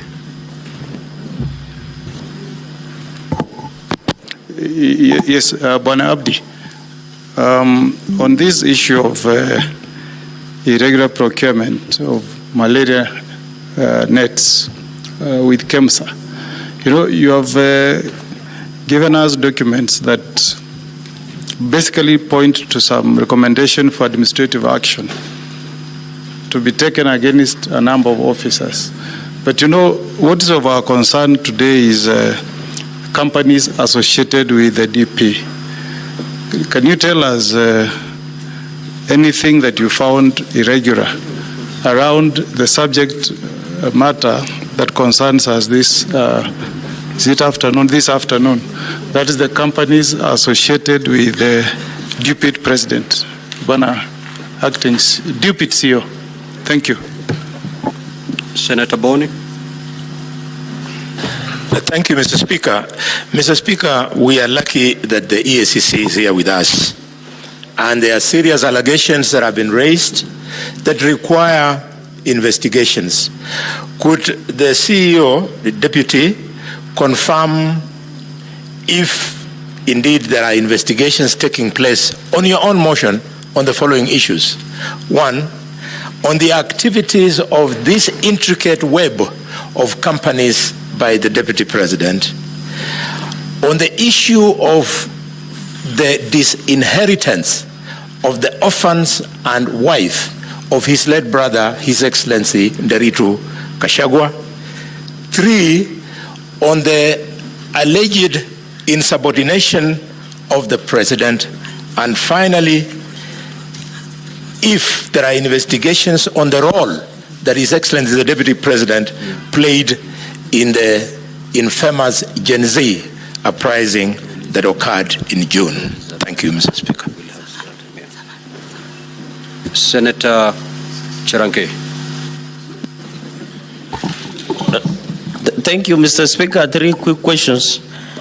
Like an eye of a military marksman. 1, I need clarification on Section 14 on cultural gifts. Especially some of us, when in our community, when we respect you, we give you cows. Does it qualify within the meaning of Section 14? Number 2, I've seen administration action against KEMSA officials and ministry officials and KEMSA. Since you recommended administrative action, have you gotten feedback from KEMSA? And number 2, did you recommend any action against companies? And finally, are there any active investigations by EACC against the person of Rigathi Gachagua or against the Deputy President of the Republic of Kenya? I thank you, Mr. Speaker. Senator Mutinda Tabitha.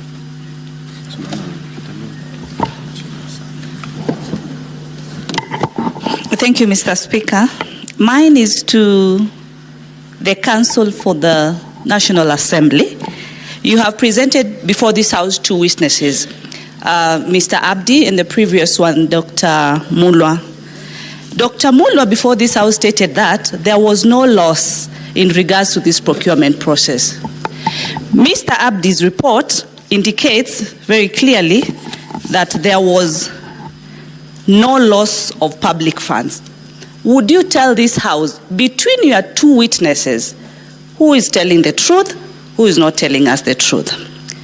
Secondly, EACC, as far as Crystal Limited is concerned, have you established any evidence that shows that the Deputy President of the Republic of Kenya benefits directly or indirectly from this particular company? And lastly, my colleague asked about the former CEO, Ramadan. You had recommended action to be taken. In your report also, you indicate that she violated Article 10. Does it end there, Mr. Abdi?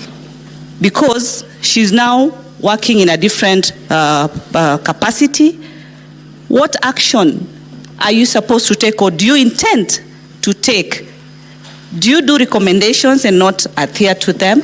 What's the conclusion as far as this kind of reports are concerned from your office? Mr. Speaker, I ask this because Kenyans sometimes say that the Senate does not do oversight. We do not really take action, but we recommend.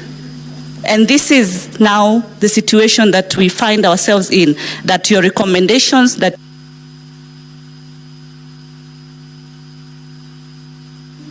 Senator Montet Batuli. Thank you, Mr. Speaker. I would wish to ask the CEO, what is EAC planning to Is EAC planning to press charges on any of these companies that you say that you've investigated and found that they had interfered either through their agents with this particular tender? And if not, are you planning to do it, and when are you planning to do it?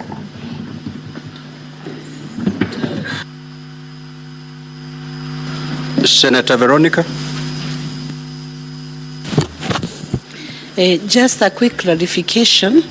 Can you confirm or clarify whether these investigations have been closed by EACC in respect of this procurement at KEMSA, and whether there are any further persons of interest whom you have sanctioned or issued any notices of prosecution or anything of that sort beyond the letters that are attached to the affidavit? And in the course of your investigation, did you bother to find out what was the content of the phone calls that the acting CEO of KEMSA said was used to intimidate or cause pressure to him? Did you investigate the contents of that phone call? Witness may now proceed to respond.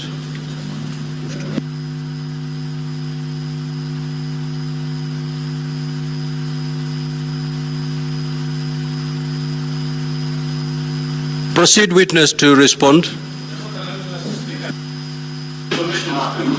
Proceed to respond, witness.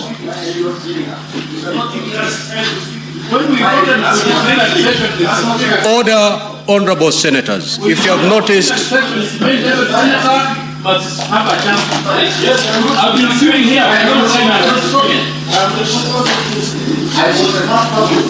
Honorable Seki, Honorable Seki, Honorable Seki, this hearing will terminate beyond midnight today. Let the witness respond to the queries that have been sought. Thereafter, we'll go for another round. Is there any problem? Honorable Seki, you're out of order. You're out of order. And I'm asking you to leave the chamber immediately. You cannot. You cannot direct the chair on what to do. Honorable Seki, unless you apologize, I'm going to throw you out of the chamber. You cannot say the chair is biased. If you've noticed, we've been going on lots. One lot, the witness answers, then I go for another lot. Honorable Seki, unless you apologize, I rule you out of order and I'm going to throw you out. Proceed. You either apologize or I throw you out. Honorable Seki, you apologize or I throw you out. You know, you as a speaker, I have come to your desk. I have a representation of Kajiado people. I have a right to speak in this assembly.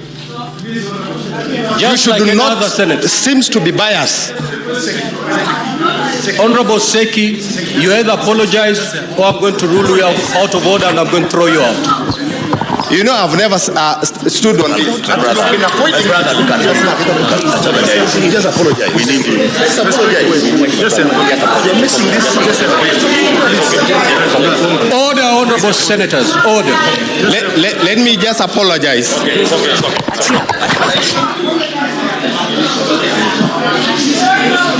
Of course, but that's how.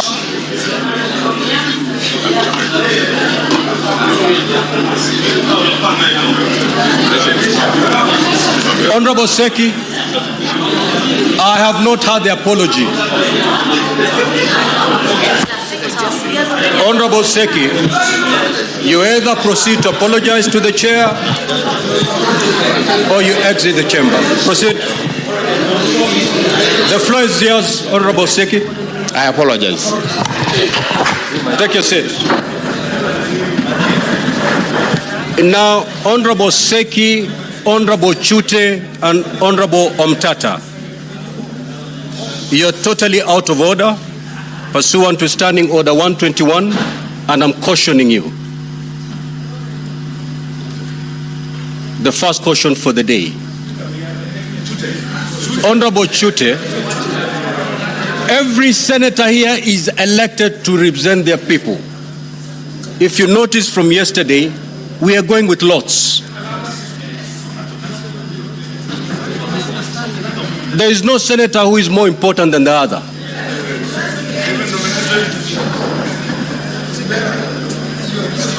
Proceed, witness. Thank you, Honorable Speaker. I may not have captured the exact names of the Honorable Senators, but I will deal with the questions as they were asked. So the first question was to do with when did the other companies get back their documents and the dates the companies got their documents.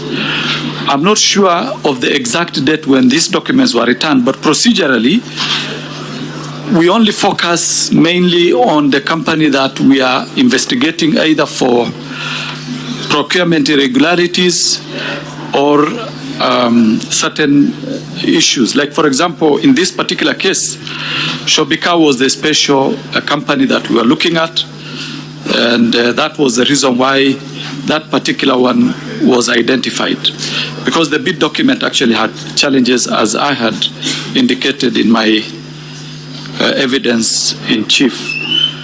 Then we come to Honorable Mungatana, issues of gifts and the cows. Now, as I had indicated, gifts that are of value of more than 20,000 shillings are supposed to be handed in and declared by all public officers, including state officers. For this specific matter, we have not investigated as to the existence of the material, cows that are in this particular issue. But if indeed cows have been donated to any public officer, those donations are supposed to be donated to the state. And the officer within 48 hours is supposed to hand over that donation to the institution that employs him. So that is my take on that. Then we had the issue of extension of time for the bid bond. Now, as I had indicated previously, the closing date for this particular tender was supposed to be on 23rd February. Bid bonds are supposed to be attached, or they're supposed to be part of the bid document, the tender document. In this particular case, the bid bond was hand-delivered to the CEO in her office when the tender documents were already inserted in the respective tender boxes. So for that reason, extension had to be found in order to have that document be part of the tender document of that particular company, which is Shobika. So that led to the extension, and that was instigated by the permanent secretary, who did a letter, which is in our documents, directing the CEO of KEMSA to extend the date of closure of the tender from 23rd February to 10th March. Now, that is the issue which made the bid bond, the date of extension to be extended, the date of closure to be extended. Now, let me come to investigations by various bodies created by the Constitution. Now, investigations will either be in terms of course, each institution has its own mandate as far as the Constitution or the legislation or the statute that created it is concerned. Now, when it comes to criminal investigation, and specifically issues to do with leadership and integrity, issues to do with corruption, that responsibility lies with the Ethics and Anti-Corruption Commission. Now, other institutions, other constitutional bodies can do their own investigation, but they will have, if, for example, they are recommending for criminal charges, those recommendations have to be made to the respective institution that is mandated to charge people or to investigate criminal cases, like the DCI or the EACC. So it depends on the mandate of the institution and what is the focus of that particular investigation. But for example, if it is the PPDA, the Public Procurement and Disposal Authority, they do not have powers to charge people in court, or rather to recommend to the DPP to have people charged in court. What do? They have to do a recommendation to either the DCI or to the EACC to investigate the criminality of that particular issue. So I just want to indicate that it depends on the institution and the mandate of that institution.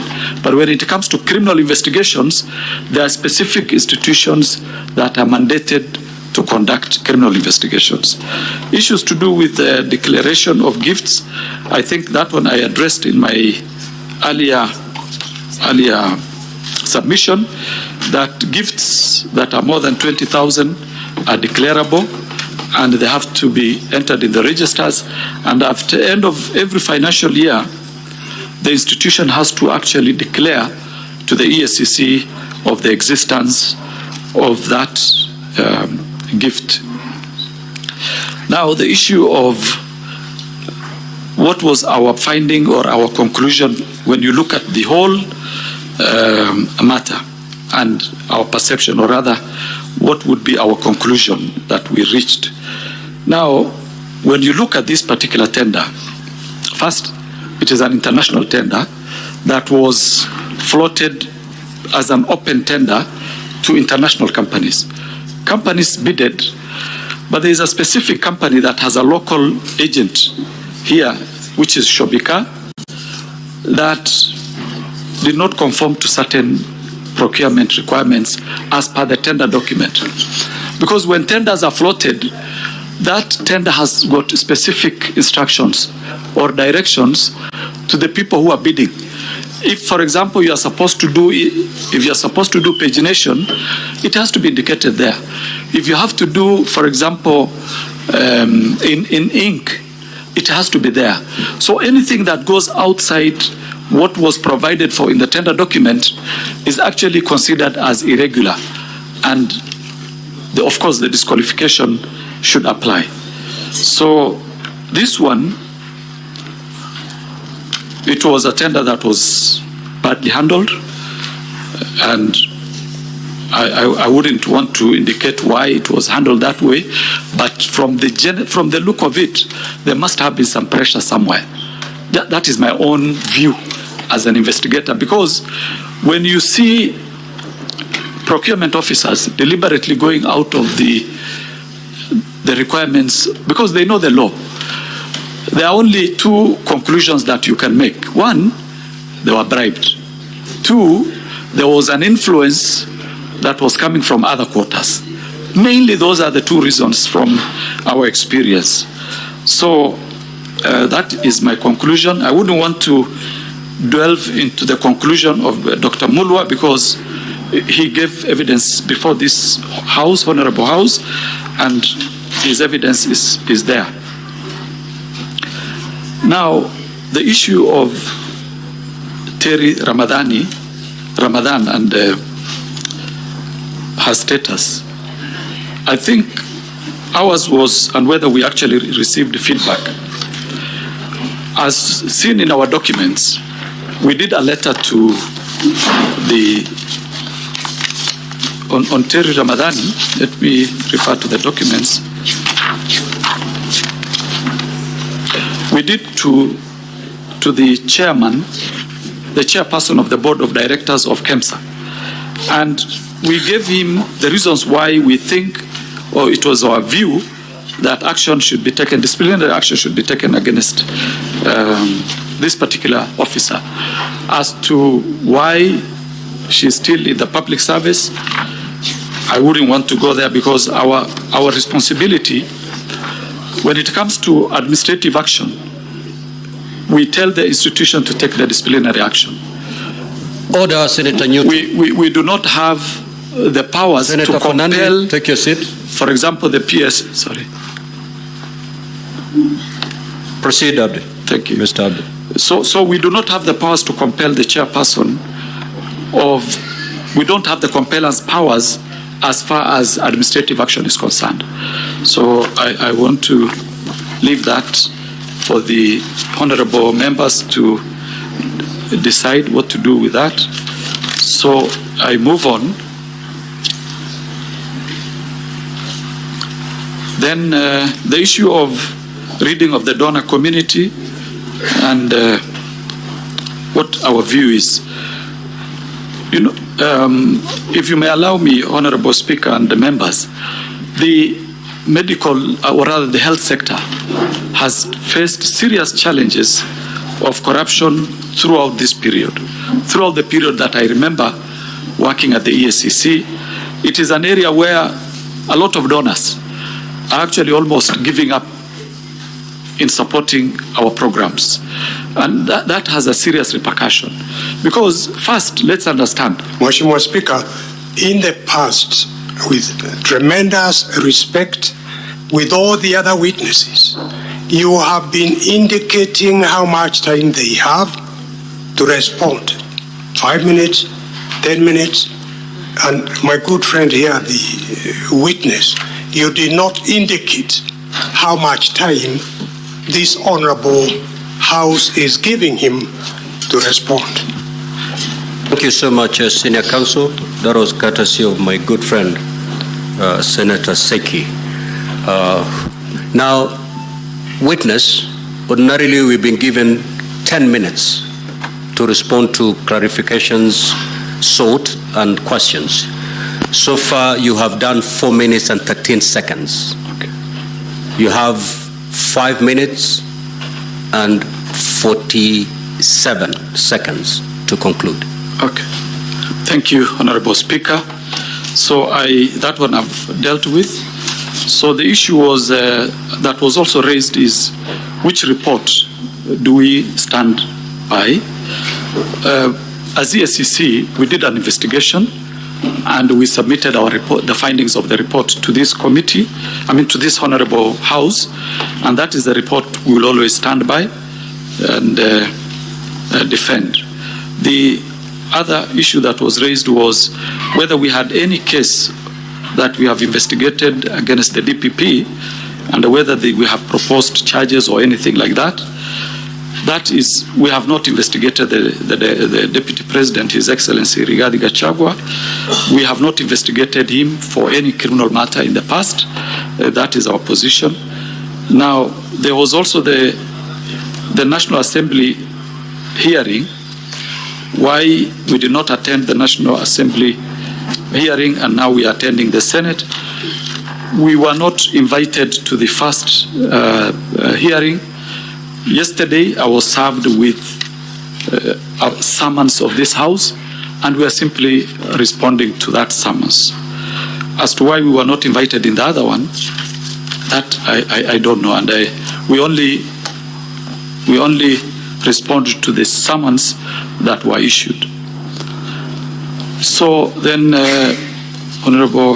Senator Omugeni, the companies associated with the DP, we've not investigated any company that is associated with the Deputy President so far, and that is our position. Then, Honorable Senator for Kakamega County, activities that are intricate web of suspected to be corruption. On all the items, Honorable Senator, that you have told us whether we have investigated, I think there are 5. We have not, because a report has not been made to us, and it is we should not only wait for a report. We also have the powers to investigate on our own motion, but it is only after we analyze the reports as to whether they fit in within our mandate. Like, for example, if you deal with issues of inheritance, unless there's a criminal aspect on the inheritance bit, inheritance usually will be handled as a civil matter. And issues to do with intimidation, if the CEO of KEMSA had reported to us that he was actually intimidated by a state officer, we would go into it. Of course, you understand, all of us understand how difficult it would be to open an investigation of that, that magnitude. But no complaint has been made to us. On the Gen Z uprising, also, we have no report. We know it happened, but as to the corruption bit of it, we do not have facts. 2 minutes to go. Okay, thank you. So, gifts, I think I mentioned, I talked about it. I talked about them very clearly. Issues to do with whether we want to charge, we want to press charges against companies associated with the DP. We have not investigated. We can only recommend charges after investigation to the Director of Public Prosecution. That is our mandate. And the other one, of course, is intimidation by the CEO of KEMSA. I think I had addressed that one. Then finally is whether we want to prefer more charges or more sanctions against the persons involved and on this matter, especially on criminal culpability. That the issue of criminal culpability is still open, and we will be inviting some people probably in the near future. But as of now, we dealt with the issues of administrative action against the individuals involved. Thank you, Honorable Speaker. If I may have not addressed one or two questions, it's very well. Now we move to the second round.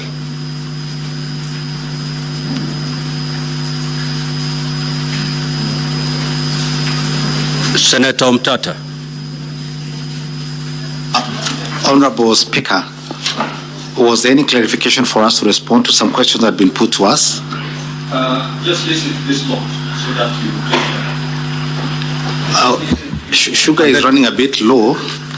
There are many questions. It's running low to everybody. Okay, all right. Yes. Mr. Speaker, sir, to the witness from the Ethics and Anti-Corruption Commission, I would like to ask whether the Kenya Kwanza Coalition document is unconstitutional and therefore null and void to the extent that its formula for sharing executive power violates Articles 10, 27, 129, 130, and 131 of the Constitution. Number two,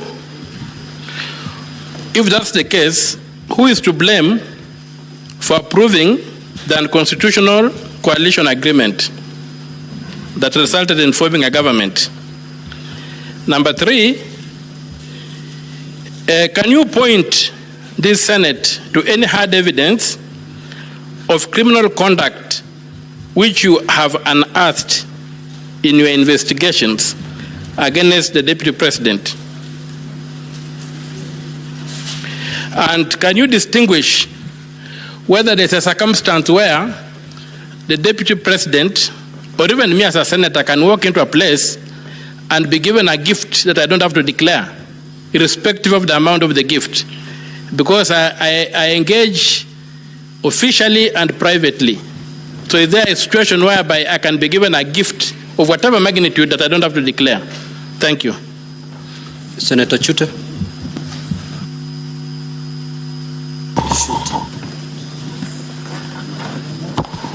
Thank you very much, Honorable Speaker. Honorable Speaker, let me first of all thank Bwana Abdi for many years' service he has given to this country, and we highly respect him. I want to refer Abdi to ground number 11 and also to his documents, page 7.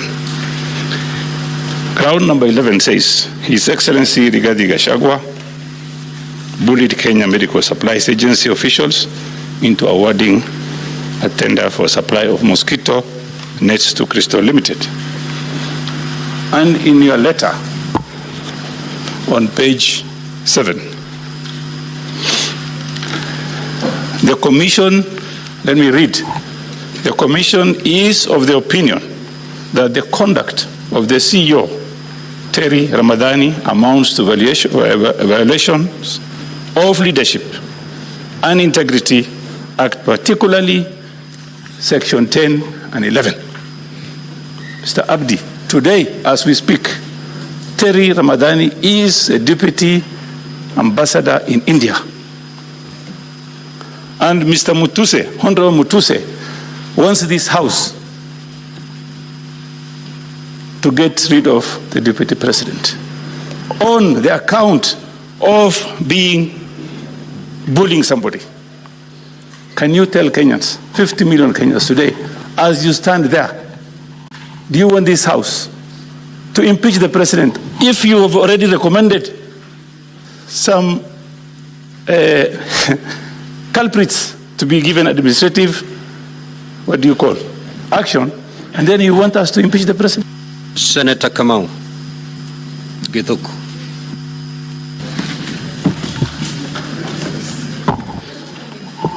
Thank you very much, Honorable Speaker. Honorable Speaker, I want to ask a question to the Deputy Chief Executive Officer. In the course of your investigation, is there anywhere that you have identified that the Deputy President of the Republic of Kenya, who you want impeached, influenced any tender award? Thank you, Honorable Speaker.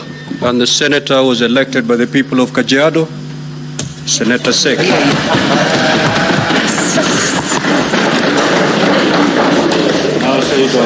Thank you, Honorable Speaker. My question goes to, or clarification goes to Abdi Mohammed. Mohammed, we have realized that there is a report from the EACC and a report from the Committee of Health of the Senate in regards to the, this issue of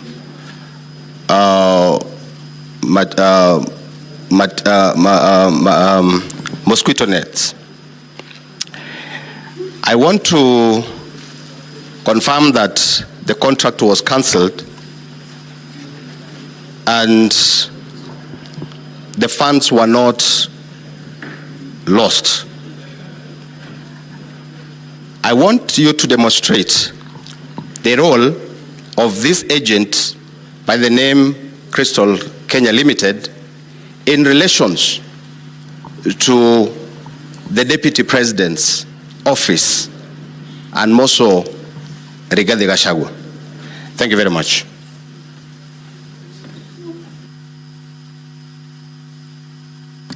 Senator Miraj.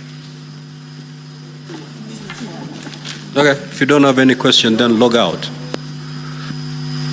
You may now proceed, and thereafter we'll have an opportunity for the counsel for the Deputy President to respond to the clarification sought. Thank 5 you. minutes. Thank you. You have 5 minutes. Honorable Speaker, in fact, I'll take less than 5 minutes.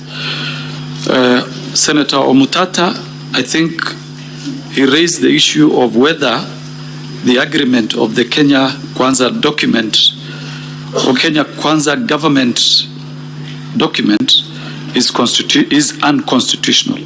I think that one is only the courts that can actually find whether that document is unconstitutional or not. It's not within my ability or powers, or rather to comment about the constitutionality or otherwise, and whether the document is null and void, and whether it contravenes certain articles of the Constitution. The second one was who is to blame for drawing unconstitutional agreements or documents. I think that is also something that can be tried in court in my view. If anybody suspects whether this document is constitutional or not, I think the best thing to do is to try it in our courts, and they will, of course, give directions on what can be done. Now, the other one was whether we have investigated any criminal conduct against the DP. I think I had indicated clearly that we have not investigated the Deputy President for any criminal culpability or any criminal case as far as EACC is concerned. Senator Chute, thank you very much for the compliment. I appreciate. Now, the issue of bullying of KEMSA officers or staff, I think that came from the CEO himself, and he gave evidence in this House that will be considered by the House whether it is something that can stand the test or not. As for Terry Ramadan, we did our bit in terms of recommending this lady to be disciplinary action be taken against her for her role in this particular procurement. But because I indicated we don't have the compellence powers to enforce disciplinary or administrative action, I leave it at that. And whether our recommendation is for the impeachment of the DP, ours was to respond to the summons that was given to us by this Honorable House. It is for the House to do, that is their job. I wouldn't want to go there. We never recommended, I don't want to go there. Then whether there was anywhere where the DP influenced any tender, no, we do not have that, and we never submitted that. All that we said is what I'm going to say in the next response, which was raised by the Honorable Senator for Kajiado County about the role of Cristo Kenya Limited and the connection between that company and the Honorable Deputy President of the Republic of Kenya. From the documents that we have and which we supplied, it is clear that this company, the directors are two sons of the Deputy President. Each one of them owns 200 shares. They are the only directors of that particular company. And that is the nexus between the Deputy President, Honorable Rigathi Gachagua, and that particular company. And that is our response as of now. So, Honorable Speaker, thank you very much. That's it. Counsel for the Deputy President, we'll give you 10 minutes. Starting now. Thank you very much, Honorable Speaker. I'll share my minutes with my colleague Ndegonjiro. My questions are limited to the issue of the shareholder agreements. I'll be quick. The questions were asked by my learned senior and colleague and friend, Professor Ojenda, Catherine Muma, and Senator Omtata. I'll begin with the questions by my learned senior, Mr. Ojenda, and I'll begin with the second question he asked. He asked, is the relationship between the President and the Deputy President irretrievably broken? That's not a legal question. But in my experience as a Kenyan, there is no such thing as an irretrievably broken political relationship. Members of Jubilee, party I served as an advocate for, woke up in March 2018 to find their leader shaking hands with his opponent at Harambee House, and they subsequently found a way to work. A few months ago, the President and the Honorable former Prime Minister have found a way to work. There's no such thing as an irretrievable political relationship. Secondly, leadership constitutionally is not so much about how you feel. It is about your duty and your responsibility constitutionally. Your feelings must take a back seat to your duty to the people of Kenya. Secondly, I was asked about the counties. Now, when you look at these shareholder agreements, and again, if members will go with me to page 418, where you find the shareholder agreement between ANC, Ford Kenya, and UDA. Sorry? Or volume, sorry. I don't know how to increase the volume. Council, sorry, Council. Members, I'm getting a bit lost when you say UNDA. UNDA, if spelling in Swahili is UNDA. No, UDA, sorry, I come from Kenya. United Democratic Alliance. If you use maybe the first make clear. I'm sorry. That it is United Democratic Alliance. Yes, I'm sorry. We use acronyms, I'm sorry. It's the United Democratic Alliance Party. The full name of Amani is Amani National Congress Party, and the full name for Ford Kenya is Ford Kenya Party. So their agreement at page 429, you will note, Professor Ojenda, it does not talk about counties. The agreements seem to have been structured in regions. It talked about region. Now, I don't know what they meant by those regions, but what I can tell you is that at paragraph 20... Also, I will allow Mr. Abdi to have a seat somewhere as you conclude. Yes, as I said, Honorable Senator for Kisumu, at page 429, which would be paragraph 20, subparagraph O, that's the first proviso there was. Further terms, parameters, and details of the sharing of positions of responsibility in the national government pursuant to this article shall be contained in a separate schedule to this agreement, which schedule shall be negotiated and executed before the date of the general election scheduled on 9th August 2022. So this was not a final agreement. My understanding is that there were further schedules. I don't know what those schedules said. They are not available at the register of political parties. They may very well have included all the counties you asked for. Maybe Kisumu was in the subsequent schedule, I don't know. Secondly, the drafters of this, as I've said, were careful to stay within the confines of the Constitution, because at paragraph 22, subparagraph G, this is what they said. Notwithstanding the content of this article, the founding member parties hereby commit to make any adjustments that may be necessary to accommodate the development priorities of other parts of the country, to ensure equitable distribution of Kenya's national resources and wealth for the benefit of every citizen and every part of Kenya. So there was a proviso to ensure that the document was constitutional. And perhaps while I'm on that issue as well, I might as well answer my good friend Senator Mtata's question. I am not yet mercifully a judge. I cannot say whether the Kenya Kwanza coalition is unconstitutional. Somebody will have to move the court for that determination to be made. But what I did say was that in 2005 I had the privilege in participating in a case involving the MOU for NAC. And that one was struck down because the law had no underpinning making room for it. And which brings me to the question raised by Senator Catherine Muma, which is the political parties section. There's actually not one, there are several. If you would go to Schedule 3, sub-paragraph C, B, D, and E. Let me read them out for you. So B deals with the policies and objectives of the coalition. That's B. D deals with organizational structure and management of the coalition, including county structures and systems and county government bodies, which you'll also find in these agreements. And then C, the overall structure of the coalition. And then E, the criteria or formula for sharing of positions in the coalition. That's what it says. Positions in the coalition structure, roles and responsibilities within the coalition.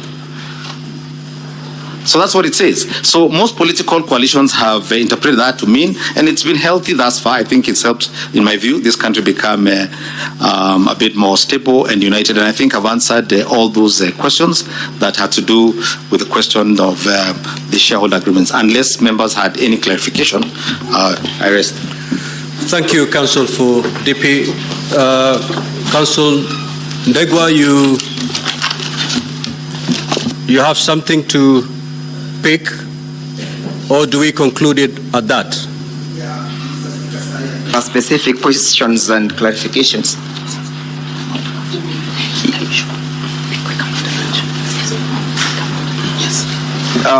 Noting the mood of the House, perhaps I can indulge the House. I respond the same after lunchtime. No.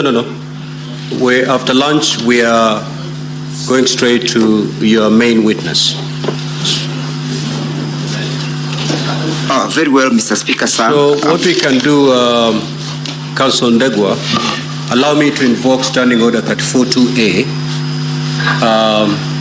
for the convenience of the House to add 5 minutes. So the House will rise at 1:05 instead of 1.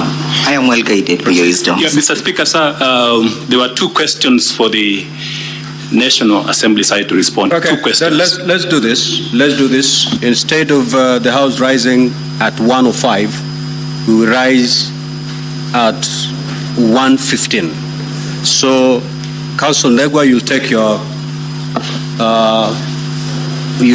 your 5 minutes, and then the rest shall be given to the Council for the National Assembly. I am well guided, Mr. Speaker, sir, the witness is asking if he can leave the Absolutely. platform. He's discharged. Thank you very kindly, Mr. Speaker, sir. I was asked to clarify by Senator Joyce Carrill why I am dealing with the report from the Senate and what am I driving at. The report to the Senate is intended to indicate that none of the participants in that tendering process ever benefited from that particular process. All the 17 companies, none of them benefited, and that as a result or as a consequence of the failure to proceed to the next levels, the country did not lose even a single cent. A question was put to me why I am looking at the submissions by various parties and not going to the observations and the recommendations by the Senate. And just like a skillful legal surgeon, I have been able to point out various findings, submissions. For example, the submissions finding themselves at page 222, paragraph 107 and 106, 107 and 109 find themselves at the recommendation, at the observation of the Senate at page 271. So there is serious correlation between my findings as submitted by various parties who appeared before the Senate and the observations made by the Senate. So I dealt largely on what the Senate found as opposed to what the Senate had during the proceedings. Number 2, Mr. Speaker, sir, clarification was sought as to why the bid failed, and although that will be dealt with at length, permit me to draw the attention of the Assembly to page 108 of the volume 3 of the Deputy President's Body of Documents. You'll find a letter from KEMSA dated the 5th May 2023, being a notification to Shobika Impex Private Limited. And it reads, the reference is made to the above tender and advised that the tender was unsuccessful due to the following reasons. 1, tender security was not paginated. Number 2, please plan to collect your bid security from the procurement office immediately. It may be of interest to note the date when this letter is being generated is the 5th of May. It will also be of interest to note when the alleged bullying and intimidation occurred. This letter precedes the alleged bullying, alleged intimidation. Number 2, Mr. Speaker, sir, this letter is voluntarily being issued and being generated by KEMSA themselves at their own intuition as opposed to being triggered by any external officer, in this case, the person of the Deputy President. In their own volition, KEMSA triggers and invites Shobika to come and collect their bids, and on witness, Mr. Speaker, sir, the witness confirmed that this is always the end of a failed bid. Finally, Mr. Speaker, sir, permit me to draw the attention of the Assembly to the matter in issue. That is at page 36 of the volume 1 of the impeachment motion. The matter in issue that is subject for interrogation, Mr. Speaker, 45 seconds. as I pen off, is not whether the tenders were responsive, whether the country lost any money, whether investigations were done, whether there was conflict of interest, whether there were gifts that accrued therefrom. The question in issue is, did the person of the Deputy President bully the officer? Was there evidence? So let us not lose ground or focus on the ground on the matter in issue, so that we focus and we put the train on rail. Thank you, Mr. Speaker, sir. Counsel for the National Assembly, take us to the rise of the House. Mr. Speaker, sir, how many minutes? 10? You have 9 minutes. Yeah. Thank you, Mr. Speaker, sir. I am here to respond on behalf of the National Assembly on only 2 questions. Mr. Speaker, sir, listening to the Deputy President's side, I believe they have misunderstood the nature and context of ground number 11. And there was a question by the Senator whether we have substantiated ground number 11 on bullying of KEMSA officials. Secondly, there was a question also on whether there was loss of public funds in this tendering process. Mr. Speaker, sir, allow me to answer the first question by mentioning that the Deputy President of the Republic of Kenya is a high-ranking state official. The Republic of Kenya, the polity of the Republic of Kenya is based on certain fundamental national values and principles of governance. In addition, there are provisions on leadership and integrity.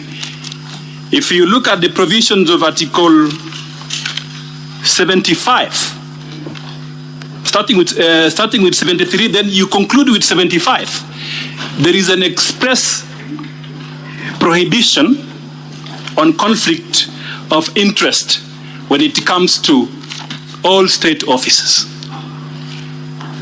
Now, to contextualize that question, you have to look at the purpose of impeachment. The Deputy President, being a high-ranking state officer, means that there is a constitutional process for bringing him into account to question his conduct. And that is why you have this process of impeachment. Impeachment is about political responsibility. It's about governance. Impeachment is not about criminal culpability.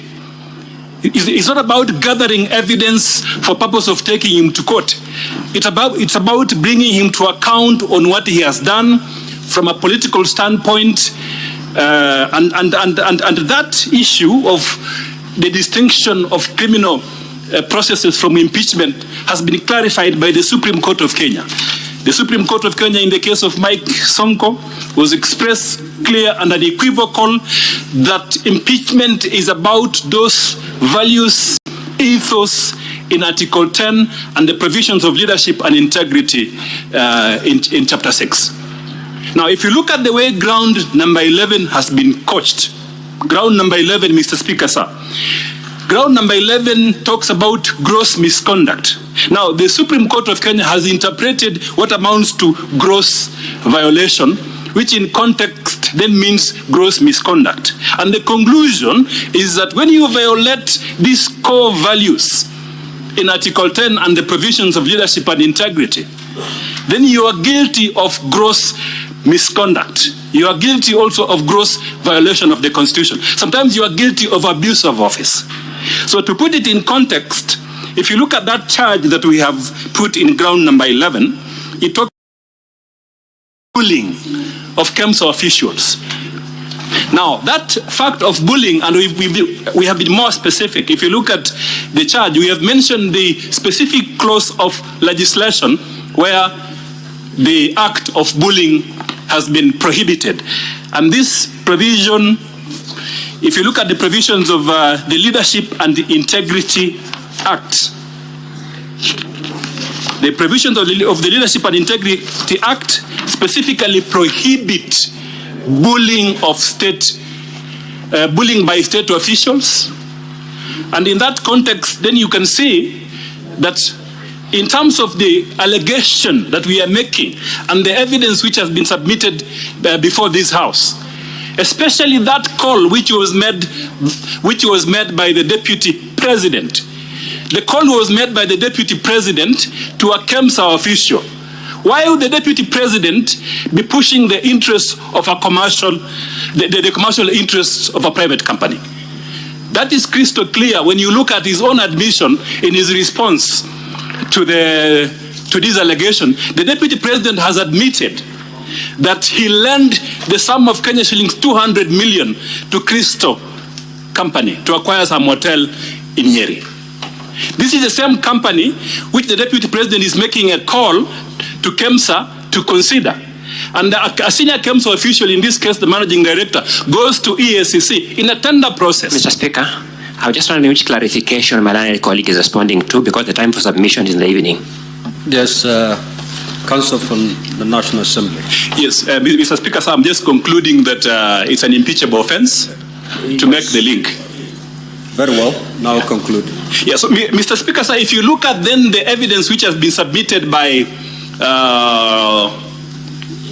Dr. Mulwa, that he received a call from the Deputy President, who is a high-ranking state official, to go to EACC, and then he went to EACC to collect evidence, which EACC had gathered for purposes of submitting that tender to the Deputy President or his conduct, in this case his son.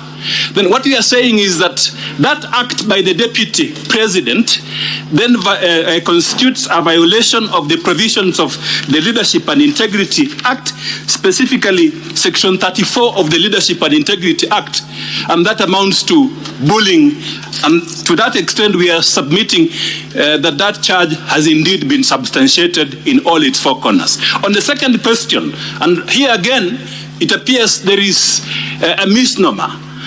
To prove an economic crime, you don't need to prove that there was loss of funds. An economic crime in this case occurs when a sitting Deputy President, in a tendering process, he makes a call which the recipient then interprets in a different way, perhaps to influence the tendering process, or perhaps to for certain decisions to be made in favor of that person. And the person who is making the call is a sitting Deputy President. That is why then the provisions of the Constitution prohibit conflict of interest. If you may, I think my learned friend has enjoyed a lot of latitude in respect to responding to issues that were not sought for clarification. I was taking note of all the issues that were sought. And the issue that Council is responding to are not among those that were sought. And if they were, then he needs to indicate from which particular senator did seek that. Council for National Assembly, reserve other matters for submission. Yeah, Mr. Speaker, so I'm responding to the question of whether there was loss of funds. That was not sought for clarification. It was sought by a senator. And, it was sought. It was sought. It was sought. Yeah. 1 minute. Yeah. So, Mr. Speaker, sir, in this case, evidence has been led. If you look at it from one perspective, evidence has been led by Dr. Mulwa that indeed there was a delay in this procurement. Secondly, fewer nets were supplied. Thirdly, there was a question concerning the costs incurred in this tendering process, and the evidence was that 55 million shillings was incurred in this tendering process. It came from the mouth of Dr. Mulwa. So to that extent, you can see there was some loss. Whereas the tender was financed by the Global Fund, from our own perspective, we lost a lot, not only from a monetary perspective, but also from the other factors. What about Kenyans who did not access this malaria, these mosquito nets and were exposed to malaria? Is that not a loss which is non-monetary, and therefore, to that extent, one can make a conclusion that the conduct of the Deputy President in this regard violates the provisions of Section 34 of the Leadership and Integrity Act? Mr. Speaker, sir, I end by stating that we have fully substantiated ground number 11, and it's one of those grounds where the evidence is clear, conspicuous, and there is a nexus to the Deputy President himself through a phone call that he made to Dr. Mulwa, and he has admitted making that phone call. Thank you. Thank you. Now, Honorable Senators, we are going to start with the Deputy President at exactly 2:30. If you keep time, we're going to save time so that we don't have to ring the bell for a quorum. If we can start taking the evidence from the Deputy President at 2:30, then we'll be able to manage our time going forward. You may now rise. Honorable Senators, it is now 1:15, and having concluded the business for which I extended the hours of the sitting pursuant to Standing Order 34-2A, the Senate stands adjourned until today, 17th of October 2024 at 2:30 p.m.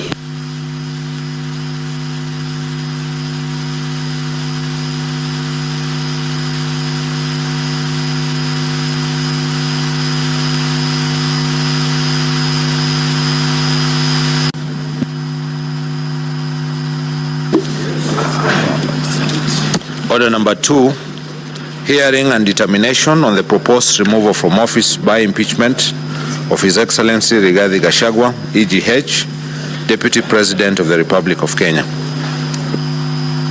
Now, Honorable Senators, ladies and gentlemen, at the rise of the House last night,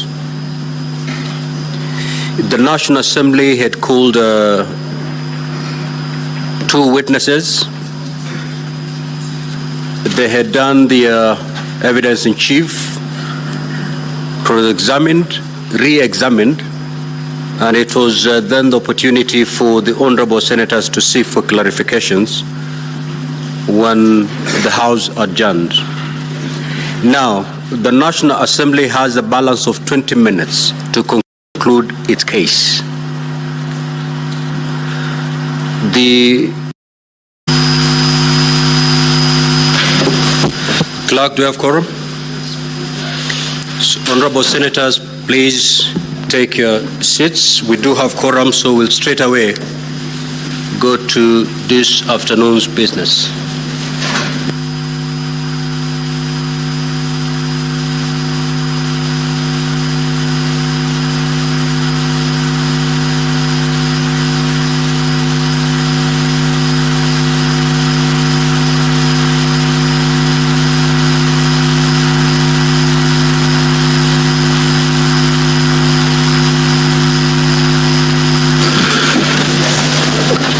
Clerk, you may now call the first order.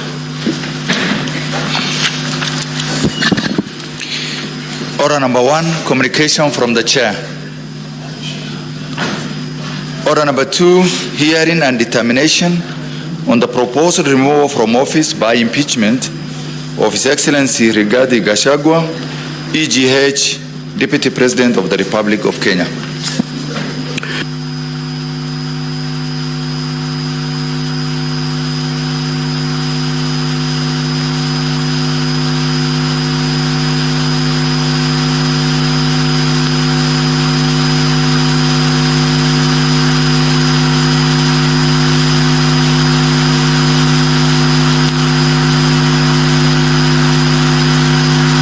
Time to ample time to parties so that they can adequately present their cases.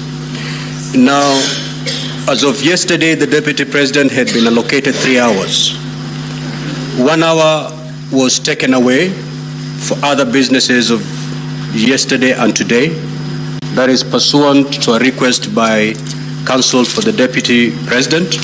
And therefore, as we speak, the Deputy President will have 2 hours to present his case. And thereafter, the National Assembly will have 1.5 hours because they've also consumed half an hour of the 2 hours that had been granted to them yesterday. So you had borrowed 10 minutes, you ended up consuming 20 more minutes as per our record. Council, this is not a matter to debate. Mr. Speaker, so I just wanted to clarify that we had borrowed 10 minutes. Yes, you borrowed 10 minutes, but you ended up consuming 20 more. No. We did get that indication, Mr. Speaker. In fact, now you're getting the indication. Yes. We had budgeted our time knowing that we had 1 hour 50 minutes. Consume the 1 hour and a half, and then let's see where that takes you, and I will be able to engage when you consume the 1.5 hours. We are most obliged, Mr. Speaker, sir. Thank you. Senior Counsel Paul Mwite, if you're ready, you may usher in your witness. Mheshimiwa Speaker, just to get clarification, I was under the impression that the National Assembly will proceed and close their case, and that then Counsel for the Deputy President will now present the Deputy President, who is the only one that we are calling as a witness. And that thereafter, the National Assembly will make their closing speech, and we will have the opportunity at that time